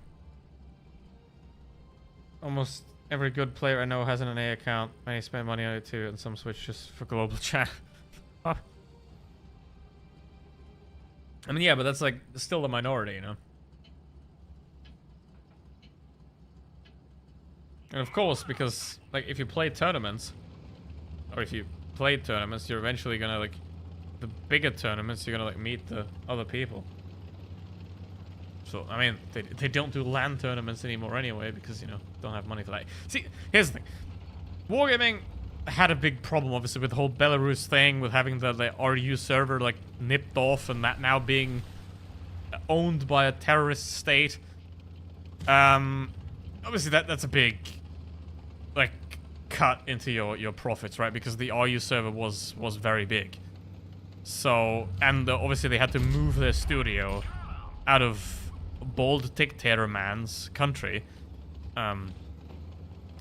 to a EU country, which is obviously more expensive to maintain, and obviously moving that stuff is quite expensive. You have the developers.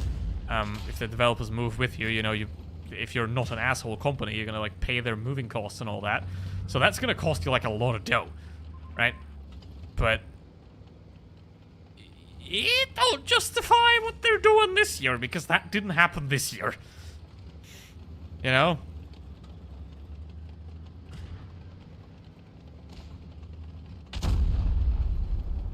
That's like the excuse that you could make for wargaming, where like they need more money because they don't have the Russian stream of income anymore. And you know, they have that big expense where now they just had to move that massive studio around. But yeah, it's like you're a business. You knew you were in Belarus. You should have saved for that. And I mean, the main headquarters is in Cyprus anyway. Probably for that reason, because it's Belarus. So, you know. Obviously the whole... I mean, licensing Unreal Engine 5 is probably not too cheap either. It's definitely cheaper than building your own new game engine, of course. That's why they did it. But... yeah. And the whole, like, probably extra people you have to hire. Because obviously you're gonna need to, like, hire people that know how to work with Unreal Engine. Right, because... sure, you can hire an engine developer that knows how to engine, but you want a guy that has been doing that for a long time. Ideally. That knows that specific program for a long time. Because if you hire some guy, they're gonna have to, like, learn more and stuff. So... you know. But even that doesn't justify, you know, those things, because again, they're in Cyprus. They don't even pay. I mean, no big company pays taxes. Don't kid yourself there. Wargame is not like better or worse there, you know, because pretty much every company at a certain size stops being a good product and starts being good business. And good business is bad for the customer, always. Right, because you reduce product quality, you reduce the amount of workers, you reduce...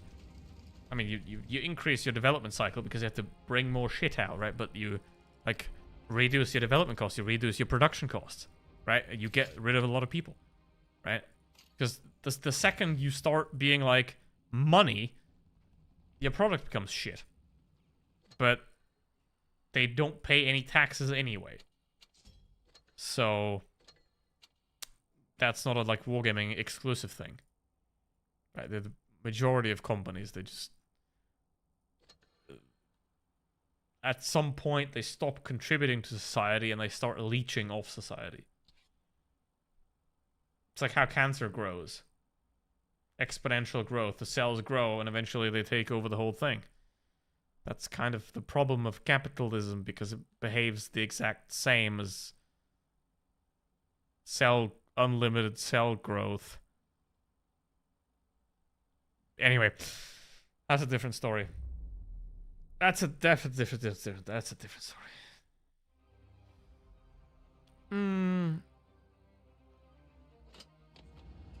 Yeah, yeah, of course, but like their main development studio was still in Minsk, right? Which is in Belarus, which, if you don't know, is a dictatorship run by a bold potato farmer that kind of gets on his knees for the old little Russian terrorist. So yeah, there's that. I'm talking about Lukashenko, not Trump. I know they're confusing now, but anyway.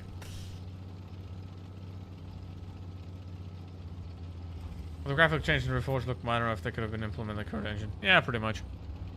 I mean, this looks great for a mobile game already. Just got, like, that's the thing. Wargaming's art department is great. Full stop. Everything else is kind of... you know.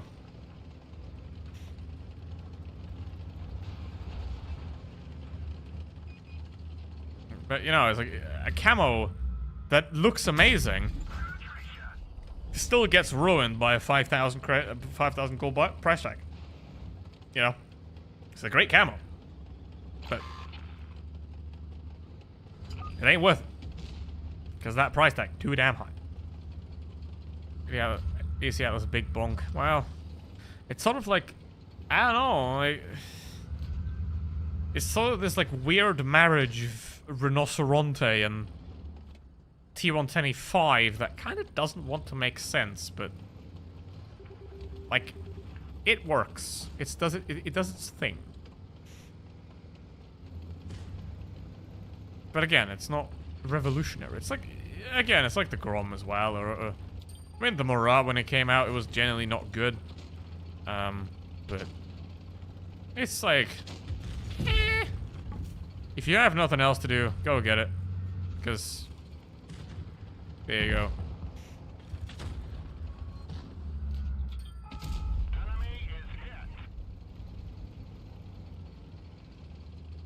Yeah, just for reference, the current Blitz, I can show you that live, uses, come on, load, 6.1% of this 3080 Ti. 6.1% of this 3080 Ti. Reforged at maximum FPS used the entire of my 3080 Ti. It is a 350 watt. Well, I undervolted it to 320, but 295 actually. But that is a GPU running at 295 watts to produce graphics that are at best 10% better than this.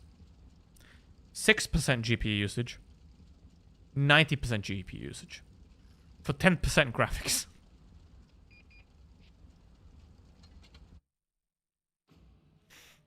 I don't know.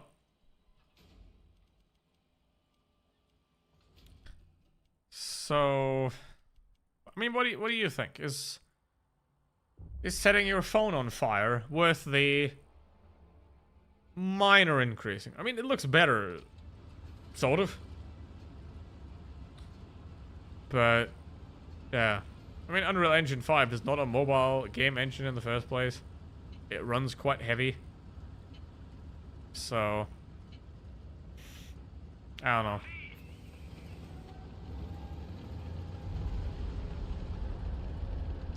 Let's see.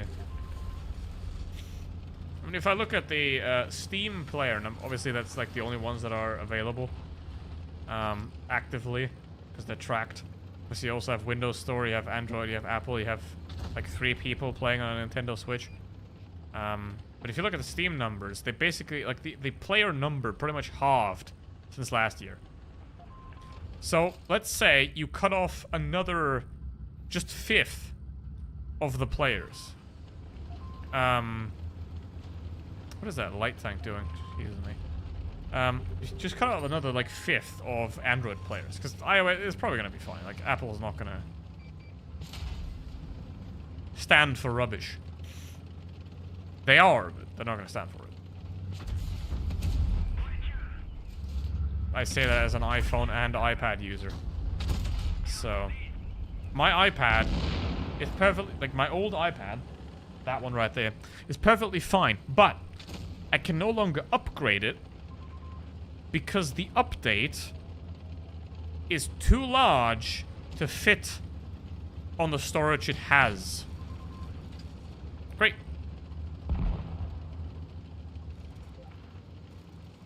Because, I mean, it's an iPad 8th gen, and they sold it in two options. 32 gigabytes and 128 gigabytes. They didn't sell 64, because if they did, you know, that would have been the sensible option, but the 128 gigabytes was like 150 euros more for a 350 euro tablet. The fuck?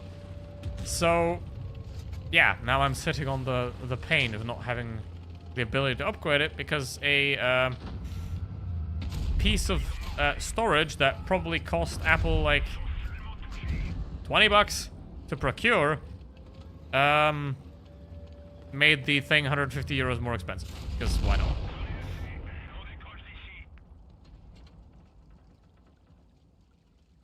They make the update OS 26, they're losing the majority of the player base. Pff, I mean, probably not.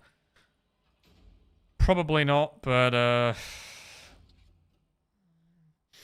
don't like the look of the colors. Yeah, I mean, that's sort of running against the human unwillingness of change, right? Humans kind of don't like change inherently, which is why there's so many dumb people.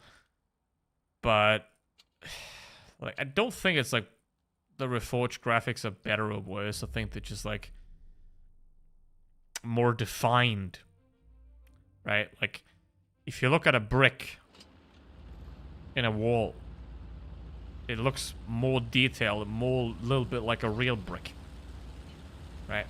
So there's more contrast in it a little bit, and it's more defined. That's I don't have a problem with the graphics. I don't have a problem with the performance, which is gonna get better, of course, because they're like running debugging tools and stuff like that in the background to like get information.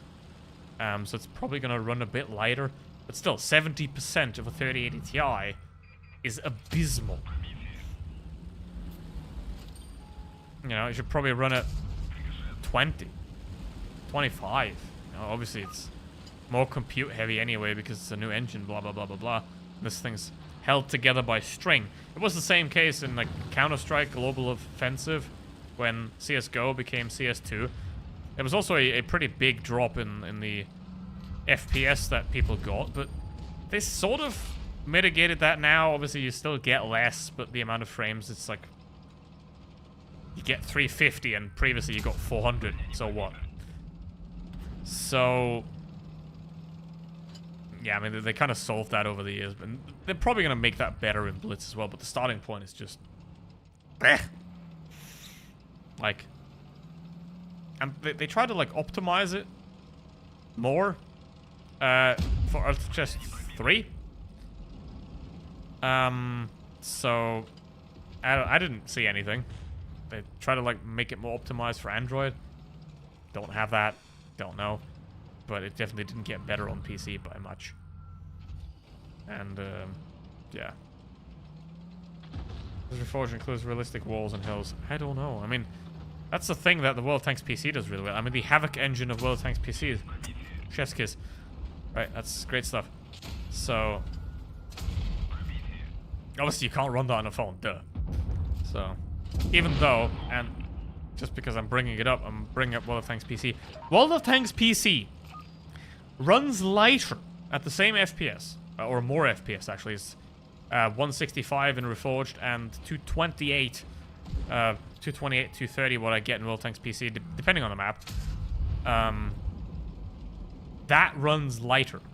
The 230 FPS in World of Tanks PC put less strain on my graphics card than Reforged. The PC game with substantially better graphics and physics puts less stress on my graphics card than the mobile game.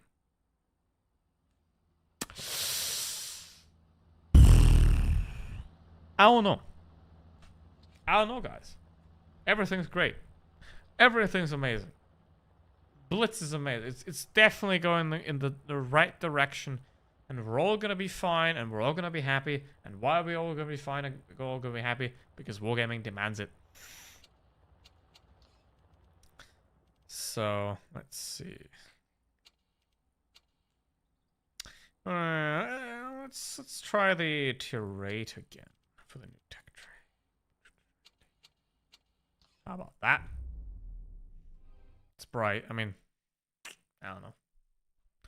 I don't really like the graphics. Don't really bother me, or it's the same. Like if you increase the graphics of a game, that's great, unless you like ruin the performance, of course. But like a game's graphic isn't the reason why people play it. You know, if it's more realistic. Like people play Minecraft. It's probably the most played game ever.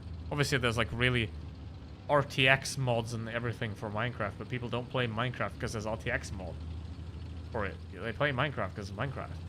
You know, it's like it's blocks. It's like the graphics doesn't have any say about whether the game's good or not. It's just they like sprinkle on top. It's great to have, but not necessary. I mean, look at Hollow Knight. That's not realistic. It has its own style, its own idea of being. So, you know, I don't think absolute realism is the point.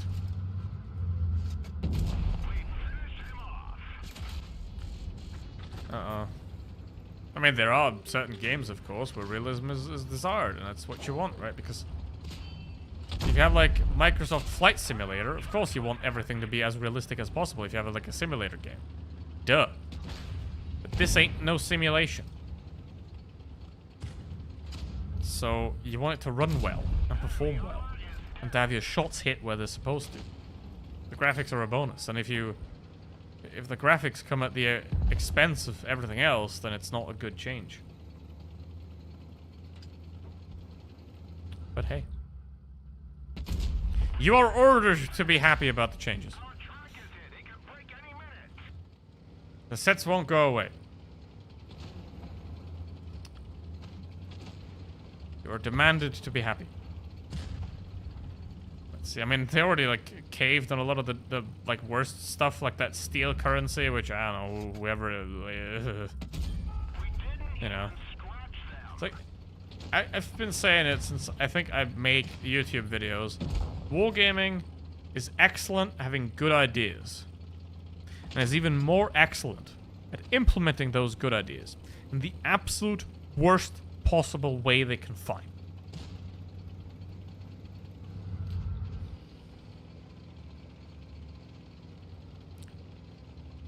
So, let's see. Compass Hero. Nope, I have no idea. We're complaining about what people, PC and War Thunder are generally doing worse. Like War Thunder 60k users. Until last December. Yes, that as well. I mean, I've always said Blitz is better than War Thunder is better than Wolf Tanks PC, but I think that's no longer true. I think that's no longer true. I mean, I haven't played War Thunder in a very long time to know how that developed, but obviously the gameplay aspect in Blitz is always going to be better than World Tanks PC because it doesn't have artillery. It's like the one defining thing. That obviously the maps in World Tanks PC, they're bigger, and I think they're in some ways worse as well because they're like more corridory, right? Like you have a lot less areas that you can actually approach and play. Right, but in Blitz you can pretty much play the majority of most maps. You shouldn't, but you can. Whereas in World Tanks PC, that there are like half the maps just empty desert where you can't like drive on, and you just the second you drive in, you get shot at by 7 tank destroyers sitting in the same bush. Right, so I think that the gameplay experience of Blitz is pretty much by default always going to be better than World Tanks PC, but everything around it, the experience, the UI, the vibe. I think Blitz is not doing well at all there. You know, it's like, I mean, World of Tanks PC, I don't know if you've seen it, but they produced like a 6-minute short film, like insane production value there, with Benedict Cumberbatch about the Christmas event. And those are the kind of things that, like, they're expensive as fuck. They don't make you any money, but they're good for your image. Right? Because they make you worth something. So we'll see what Blitz has to offer for this year's Christmas. I mean, I already know, but I can't tell you. So, as little as I respect wargaming, is it's like I do respect the law.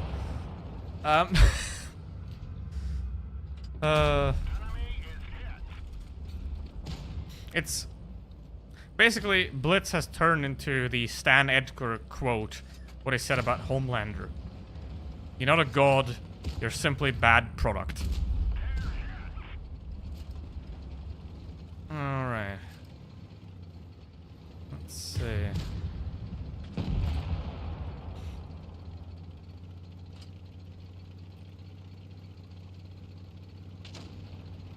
It's RTS, I don't know about that. I don't know that. But yeah. But that's the thing, you know, if something's fine, you don't need to talk about it because it's fine. Yeah, that's my philosophy of stuff, you know, if something works as intended and there's nothing wrong with it, then you don't need to talk about it or change it because it's fine. You don't need to do anything, just enjoy it.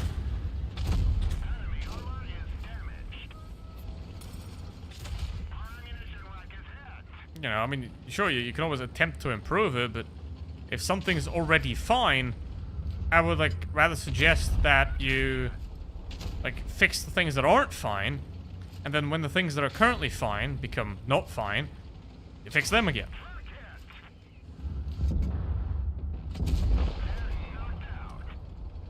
Well, 3 on 3, and we have no hit points on these guys, and this guy's gonna just peek me because he can. So I'm just gonna have to... No, I can't peek that guy, because I can't. So I'm gonna die now. Try and face hug him, but he can just, like, pen that. Yeah.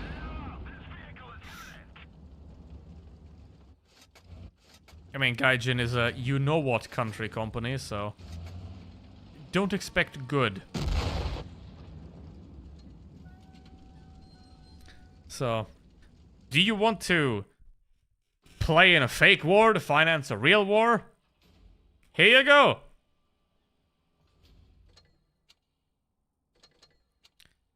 Let's see. I mean, War Thunder is to the depths that Smakalka goes not bad.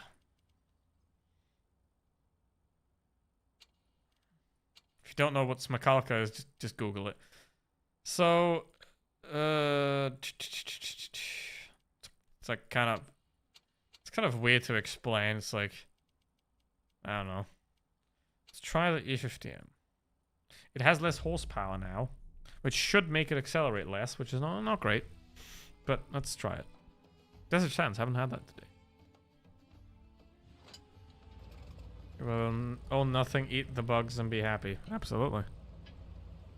I demand you to be happy. And demand you to like this stream. Actually, don't. So, I will be streaming again on Friday with... well, I was planning on playing Le Mans Ultimate, but... unfortunately, Le Mans Ultimate has basically two problems. Servers are shite, which is not their fault, because, like... they have to find the correct server provider for now.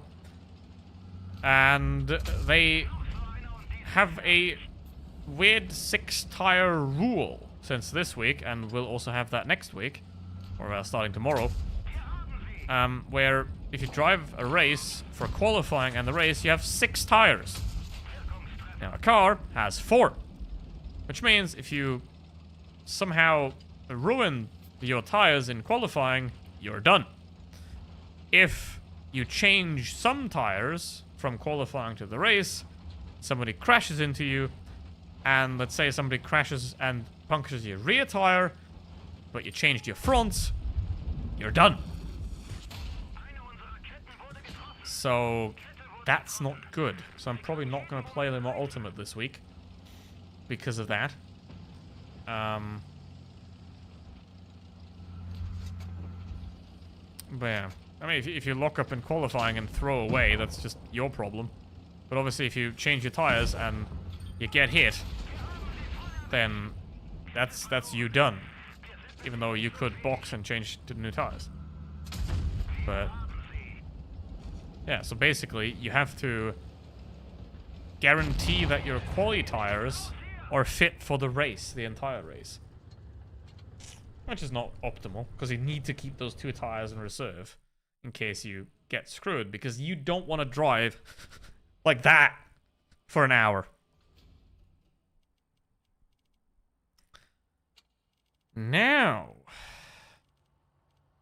once again, play the AC Atlas. And that is the second to last tank for today. Because I still have 1 hour and 13 minutes to buy a monitor. That I need. So I'm gonna do that. And yeah. Well, to summarize the update, a lot of load of nothing. Some great changes, some good but pointless changes, like the Concept 1B. Like the Concept 1B is not better or worse because it's an autoloader. I think it's just different. 50B, stuff like that. I approve of that. I wish that bad tanks like a Vickers CR, Vickers Light would have actually gotten love, but they didn't, so that's a bit disappointing. And, I mean, the new tech tree, if you have the Rinoceronte, and you want another Rinoceronte, here you go.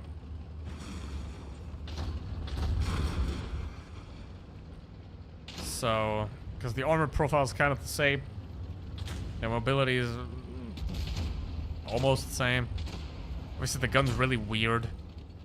You have the regular single shot, you have the autocannon, but yeah, it's like the weird hybrid between a Rinoceronte and E5 and a Batjack gun that fires multiple shells at the same time, and for some reason is 130mm despite doing like 90 alpha damage, which is like dumb as hell. So it also doesn't have any turret armor, like in a flat, because that plate's flat. On the Rinoceronte, it's like bent. So if you use the gun depression, it gets thicker, but that's just flat, right? So whatever the armor number is, that's your armor number. If you go hull down, you know, it doesn't, like, because the gun, see, like the gun doesn't move that flat piece. You're not gaining anything because it's not a properly oscillating turret. So that's still going to be flat. It's going to be better angled, but if you hold down, you can still get penned. Just as fine. So, generally, solid line. Not great, not terrible. 6 out of 10.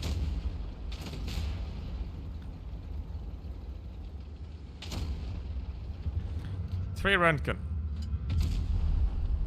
3 out of 3 Röntgen. To be more precise. And I'm dead. Actually, I'm not. Because that guy helped.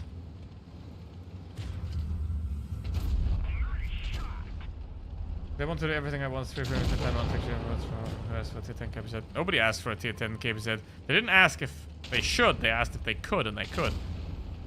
So.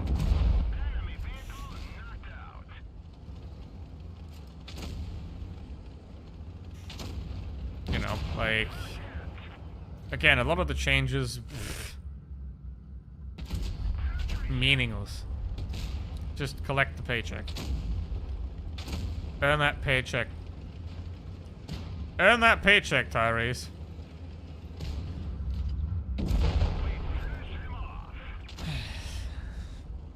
That's also a reference from Cinema Sins, but yeah, I've been on the internet too long. I'm too old. And I aced it. Again. Welp. It's now 2. I'm doing 3k average. I didn't. Oh, okay. Doing better than I thought. Have I even touched this one? I have. Let's play this one again. For one time. I mean, they're fine, you know? Would I give the tier 10 like 100 more DPM? Probably not, because it wouldn't change anything. But, yeah. It feels a bit sluggish.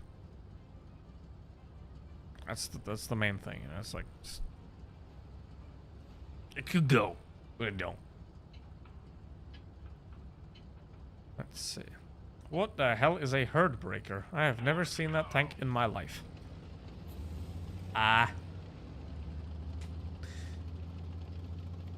Is it one of the like tier 9 season pass thing rewards that Wargaming doesn't do anymore for whatever reason? I don't know whether they don't do the seasons anymore. Probably ran out, probably didn't make as much money as they hoped. Is it one of those? I have no idea what that is. Please reload. Ugh. I don't know. Like having a single multi-shot that's sort of... Sit there in the Walking Dead collab. Oh. Yeah, well,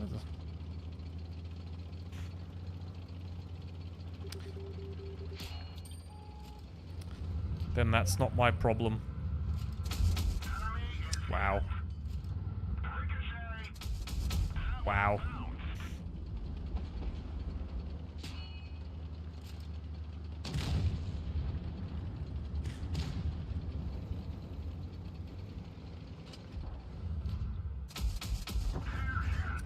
$200. A tier 9 does 200 damage.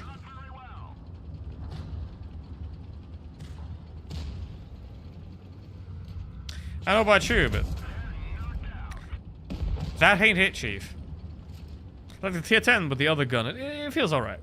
But this? Nah.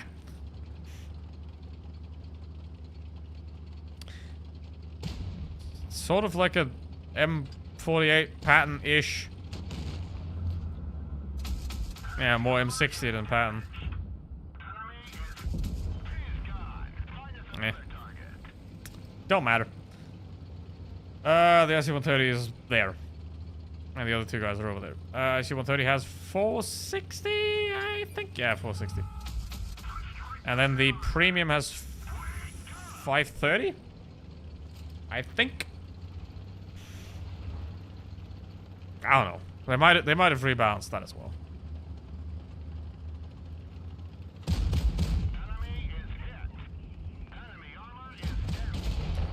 I stopped like trying to actively look at stats and learn them when I started to know to predict them.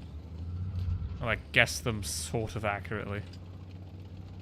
Alright.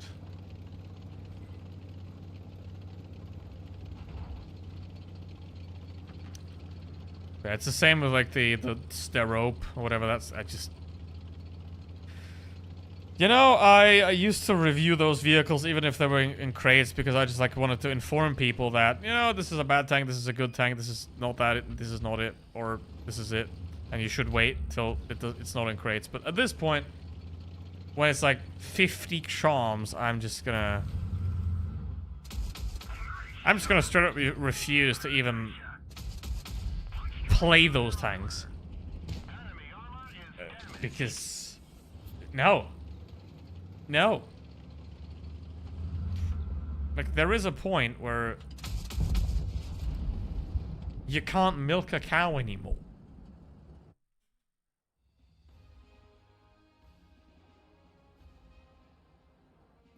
The gun looks much more potent than the autoloader. Think about that. I'd much rather have an autoloader than have a gun like this. Right? Because the ability to control each shell, to me, is more valuable than this. Because especially if you're like tracking a target that's moving, which if you're a good player, you will do. Keep your tank moving to make yourself a harder target. Then being able to like control and aim each shot is a lot more valuable, in my opinion, than just like blasting the enemy with random rounds that you can't control. Right? Because if you fire off the first one, and then you don't adjust, it's just gonna go somewhere else. Right? And obviously the bloom is also gonna make it like spread out, so I prefer regular auto rolls of this, but if you like this, then you know it's like that's a thing entirely of taste. It's the same with camouflage. Like we could talk about that camouflages are incredibly overpriced and not worth it, but I'm not gonna like bother with like the camos looks, and they kind of all look, oh, I mean they all look cartoony and for a tank game, but the art department is doing a pretty good job. You know, that's it.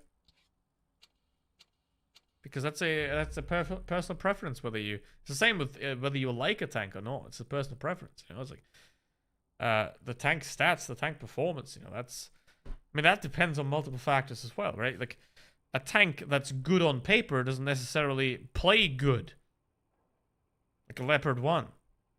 You know, I mean, the Leopard 1's pretty much always going to be better than it performs, because you need to know what you're doing to extract the performance potential that it has.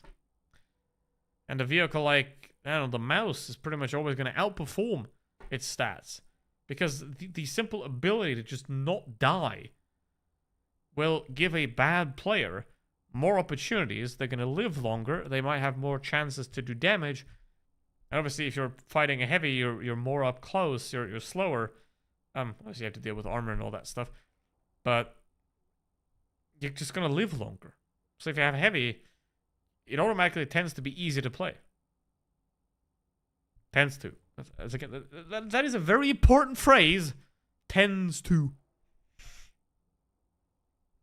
Because there are very, very few things that you can confirm for sure that are. There's a lot of things that you can easily confirm to be wrong. Confirming something to be right, that's hard work, and nobody wants to do that. Hello, Stone. Actually, surprised the game's still live. Well, it is for now. There was a Walking Dead collaboration a couple of weeks ago, so I don't know if that tells you anything, but I just find it a funny coincidence to have a Walking Dead collaboration in the year where the player numbers basically halved. So, on Steam, which we don't know is representative. Like, if the player numbers halve on Steam, I mean, they could have doubled on Android. They didn't. But they could have. We don't know that. Also, I know another metric on Apple. You have like this top downloads list, right? Last year or early this year, Blitz was like in the top 40 or upper top 40 of strategy games. It was like 45th, 46th, something like that. Now, so I checked today just to look for the funnies. It's 109th in strategy games. 109th. In other words, not relevant. Right? Because it's the same. If you're a business and your business isn't on the first page of Google, you're not real. You don't exist. So, like, if you're I mean, Blitz looks really good for a mobile game, and it does have massive amounts of features that 90% of mobile games could ever dream of having. Right? The amount of features Blitz has is incredible. If you're not even in the top 100, is Hibernation actually good? I would put it down to as different. They're not better, they're not worse. They have the autocannon. If you want that, if that's something you're interested in, go for it. Otherwise, you play them with the regular gun, the one shot. They're gonna be your regular heavy playstyle with a bit of hull down that you can't do as well because your turret armor is completely flat. So they're fine. Yeah, they're fairly balanced. Game of Tier 1. I don't know. This normally never happens. This is another metric that I've noticed a lot. Because I always play the M2 Lite at the end of every single stream. For the last 3 years, 4 years even. 4 years at this point. I always play the M2 Lite at the end of every single stream. But, especially, again, for the last year, it's gotten a lot harder to get a Tier 1 match, and I had to resort to the M3 Lite, which is Tier 3, a lot more. So, you know, today is a good day. I mean, obviously December is always a good time. The player numbers will go up, of course. But the question is how much.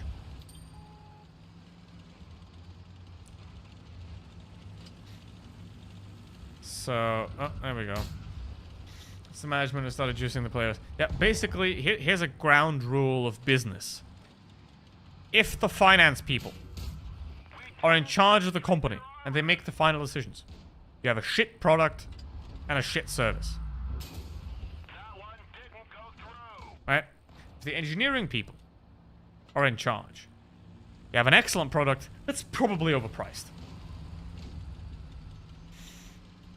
So you have to find the balance between you don't let the finance people rule the company and you don't let the engineers go wild and use eccentric materials only found in Tanzanian rats.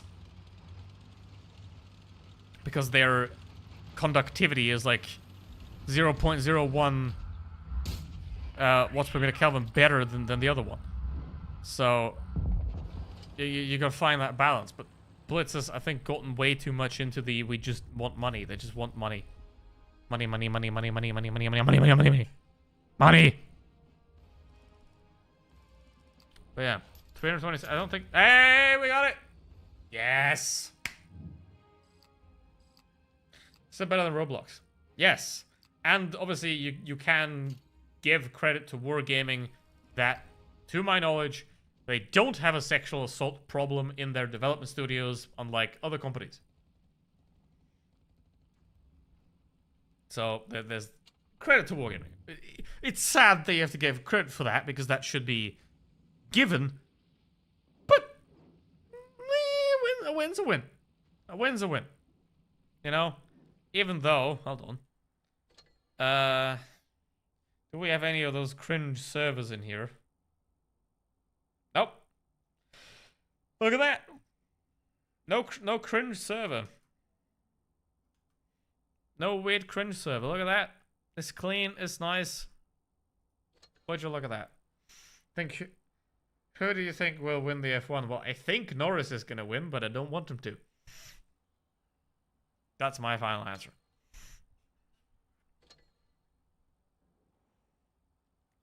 All right.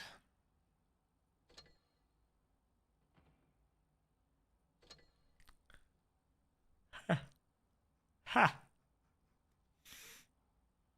No, I mean, yeah, it's all right. I still don't know where that money comes from. Still, I asked this question earlier, and I'm gonna ask it again because there's more people here now, and I want you to genuinely understand my problem. So we have this bundle right here, 13,000 gold. Okay, that's the price. Now, the crossed out price is 19,337. Where does that 37 come from? Right, we have 7.5k, 7.5k, that's 15k. We have flat numbers. The garage slots, they're 250 gold each, so we got 15.5 gold. Now, we have the camouflages. When we go down here into the camo sections, we now have, we're at 15.5. Let's look at average tier 8 camouflages. For example... What do we have here? It's 4,000. That's let's say, well, I mean, yeah, let's just say like 2,000 gold, but they all end in like even numbers, 50. Let's just say they're worth like, I mean, these are worth more, these are worth less, so let's say 2,000, right? 1550 plus 4,000, there's your 19.5. Where does that 37 come from?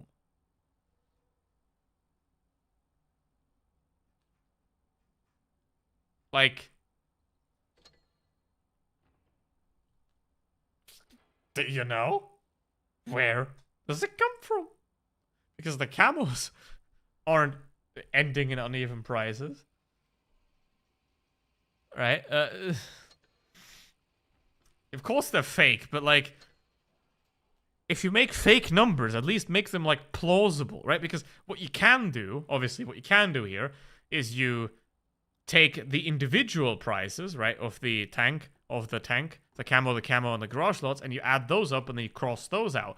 That would be somewhat of an acceptable way of selling that, right? Because you have the individual prices, and then obviously the individual prices are also chosen in a way to funnel you to the big bundle. So you can't trust that either. Of course. But what? Because the supposed price calculator, if they make up a percentage they want to show. The 33, because they probably want the 33%. But here's the thing. It wouldn't even have to be 33% because nobody does the math. Right? They just... Because if it was 19,500, it would have some merit behind it. But where the fuck does that 137 gold come from? Yeah. Clown show. Absolute clown show.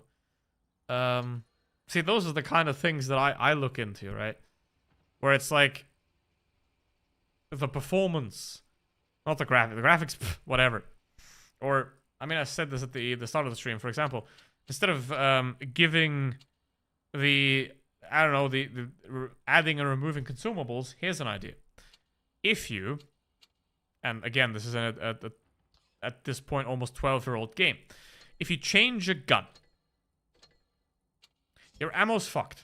You have to reset your ammo, or whatever, it doesn't matter. You have to reset your ammo, apply it. Now, I had previously, on this gun, I had equipped ammo. Right, that was there. Gone. If I change to this gun, and I add the adrenaline here, it doesn't matter where it is, but I change to the air gun, slot is empty. Right, instead of a very simple mechanic where it simply remembers what the ammo and consumables on the gun are, and then when you change the gun back to the other one, you still have the same ammo as before. For example, that's what, if I was a Blitz developer, I would spend my time on, to fix those little inconveniences. Instead of like rebalancing random tanks that don't need it, and not even rebalancing them, just like writing a line of text to justify the paycheck. So, 33% of 2-star discount, which is a simple fraction, but slowly. Yeah, it is, obviously, but does it really matter if it says 33 or like 31 or 30? See, this says 83. Like, this one says 83. That says 24. This says 35. Right? This says 42. So 83, 77, 60. I mean, they're full fractions, but these are like, this is 7. This is 30, 39 for some reason. I mean, if you just make it 30 flat, you end up with like 70. 75% is sort of a more like, whatever. I'm wasting my time. So now let's look at it. Okay. For the final thing. In December 2022, Blitz gained 24%. In December 2023, Blitz gained 43%. In December of 2024, Blitz gained 30% of players on Steam. If we assume that that is somewhat representative of the entire player numbers, then I think if it doesn't go up by that number, Blitz has a problem. Because the peak players in December 2024 was 20,500 on Steam. Right now, it's 8,500. If the Christmas event doesn't make it cross at least like 12, 13,000 players, I think this is not going to end well for the long term. Right? Because obviously, the less players there are, the more they're going to squeeze the players that are there because, you know, I got to make that money. So, we're basically back to... Well, we're basically at numbers that have never been seen before. Obviously, the OU server removal and all that, but I don't know how many people played on the Russian server via Steam. I know that, but we're basically the only peak player number that is lower than the current one is from November of 2016. And the game is available on Steam since October of 2016. So...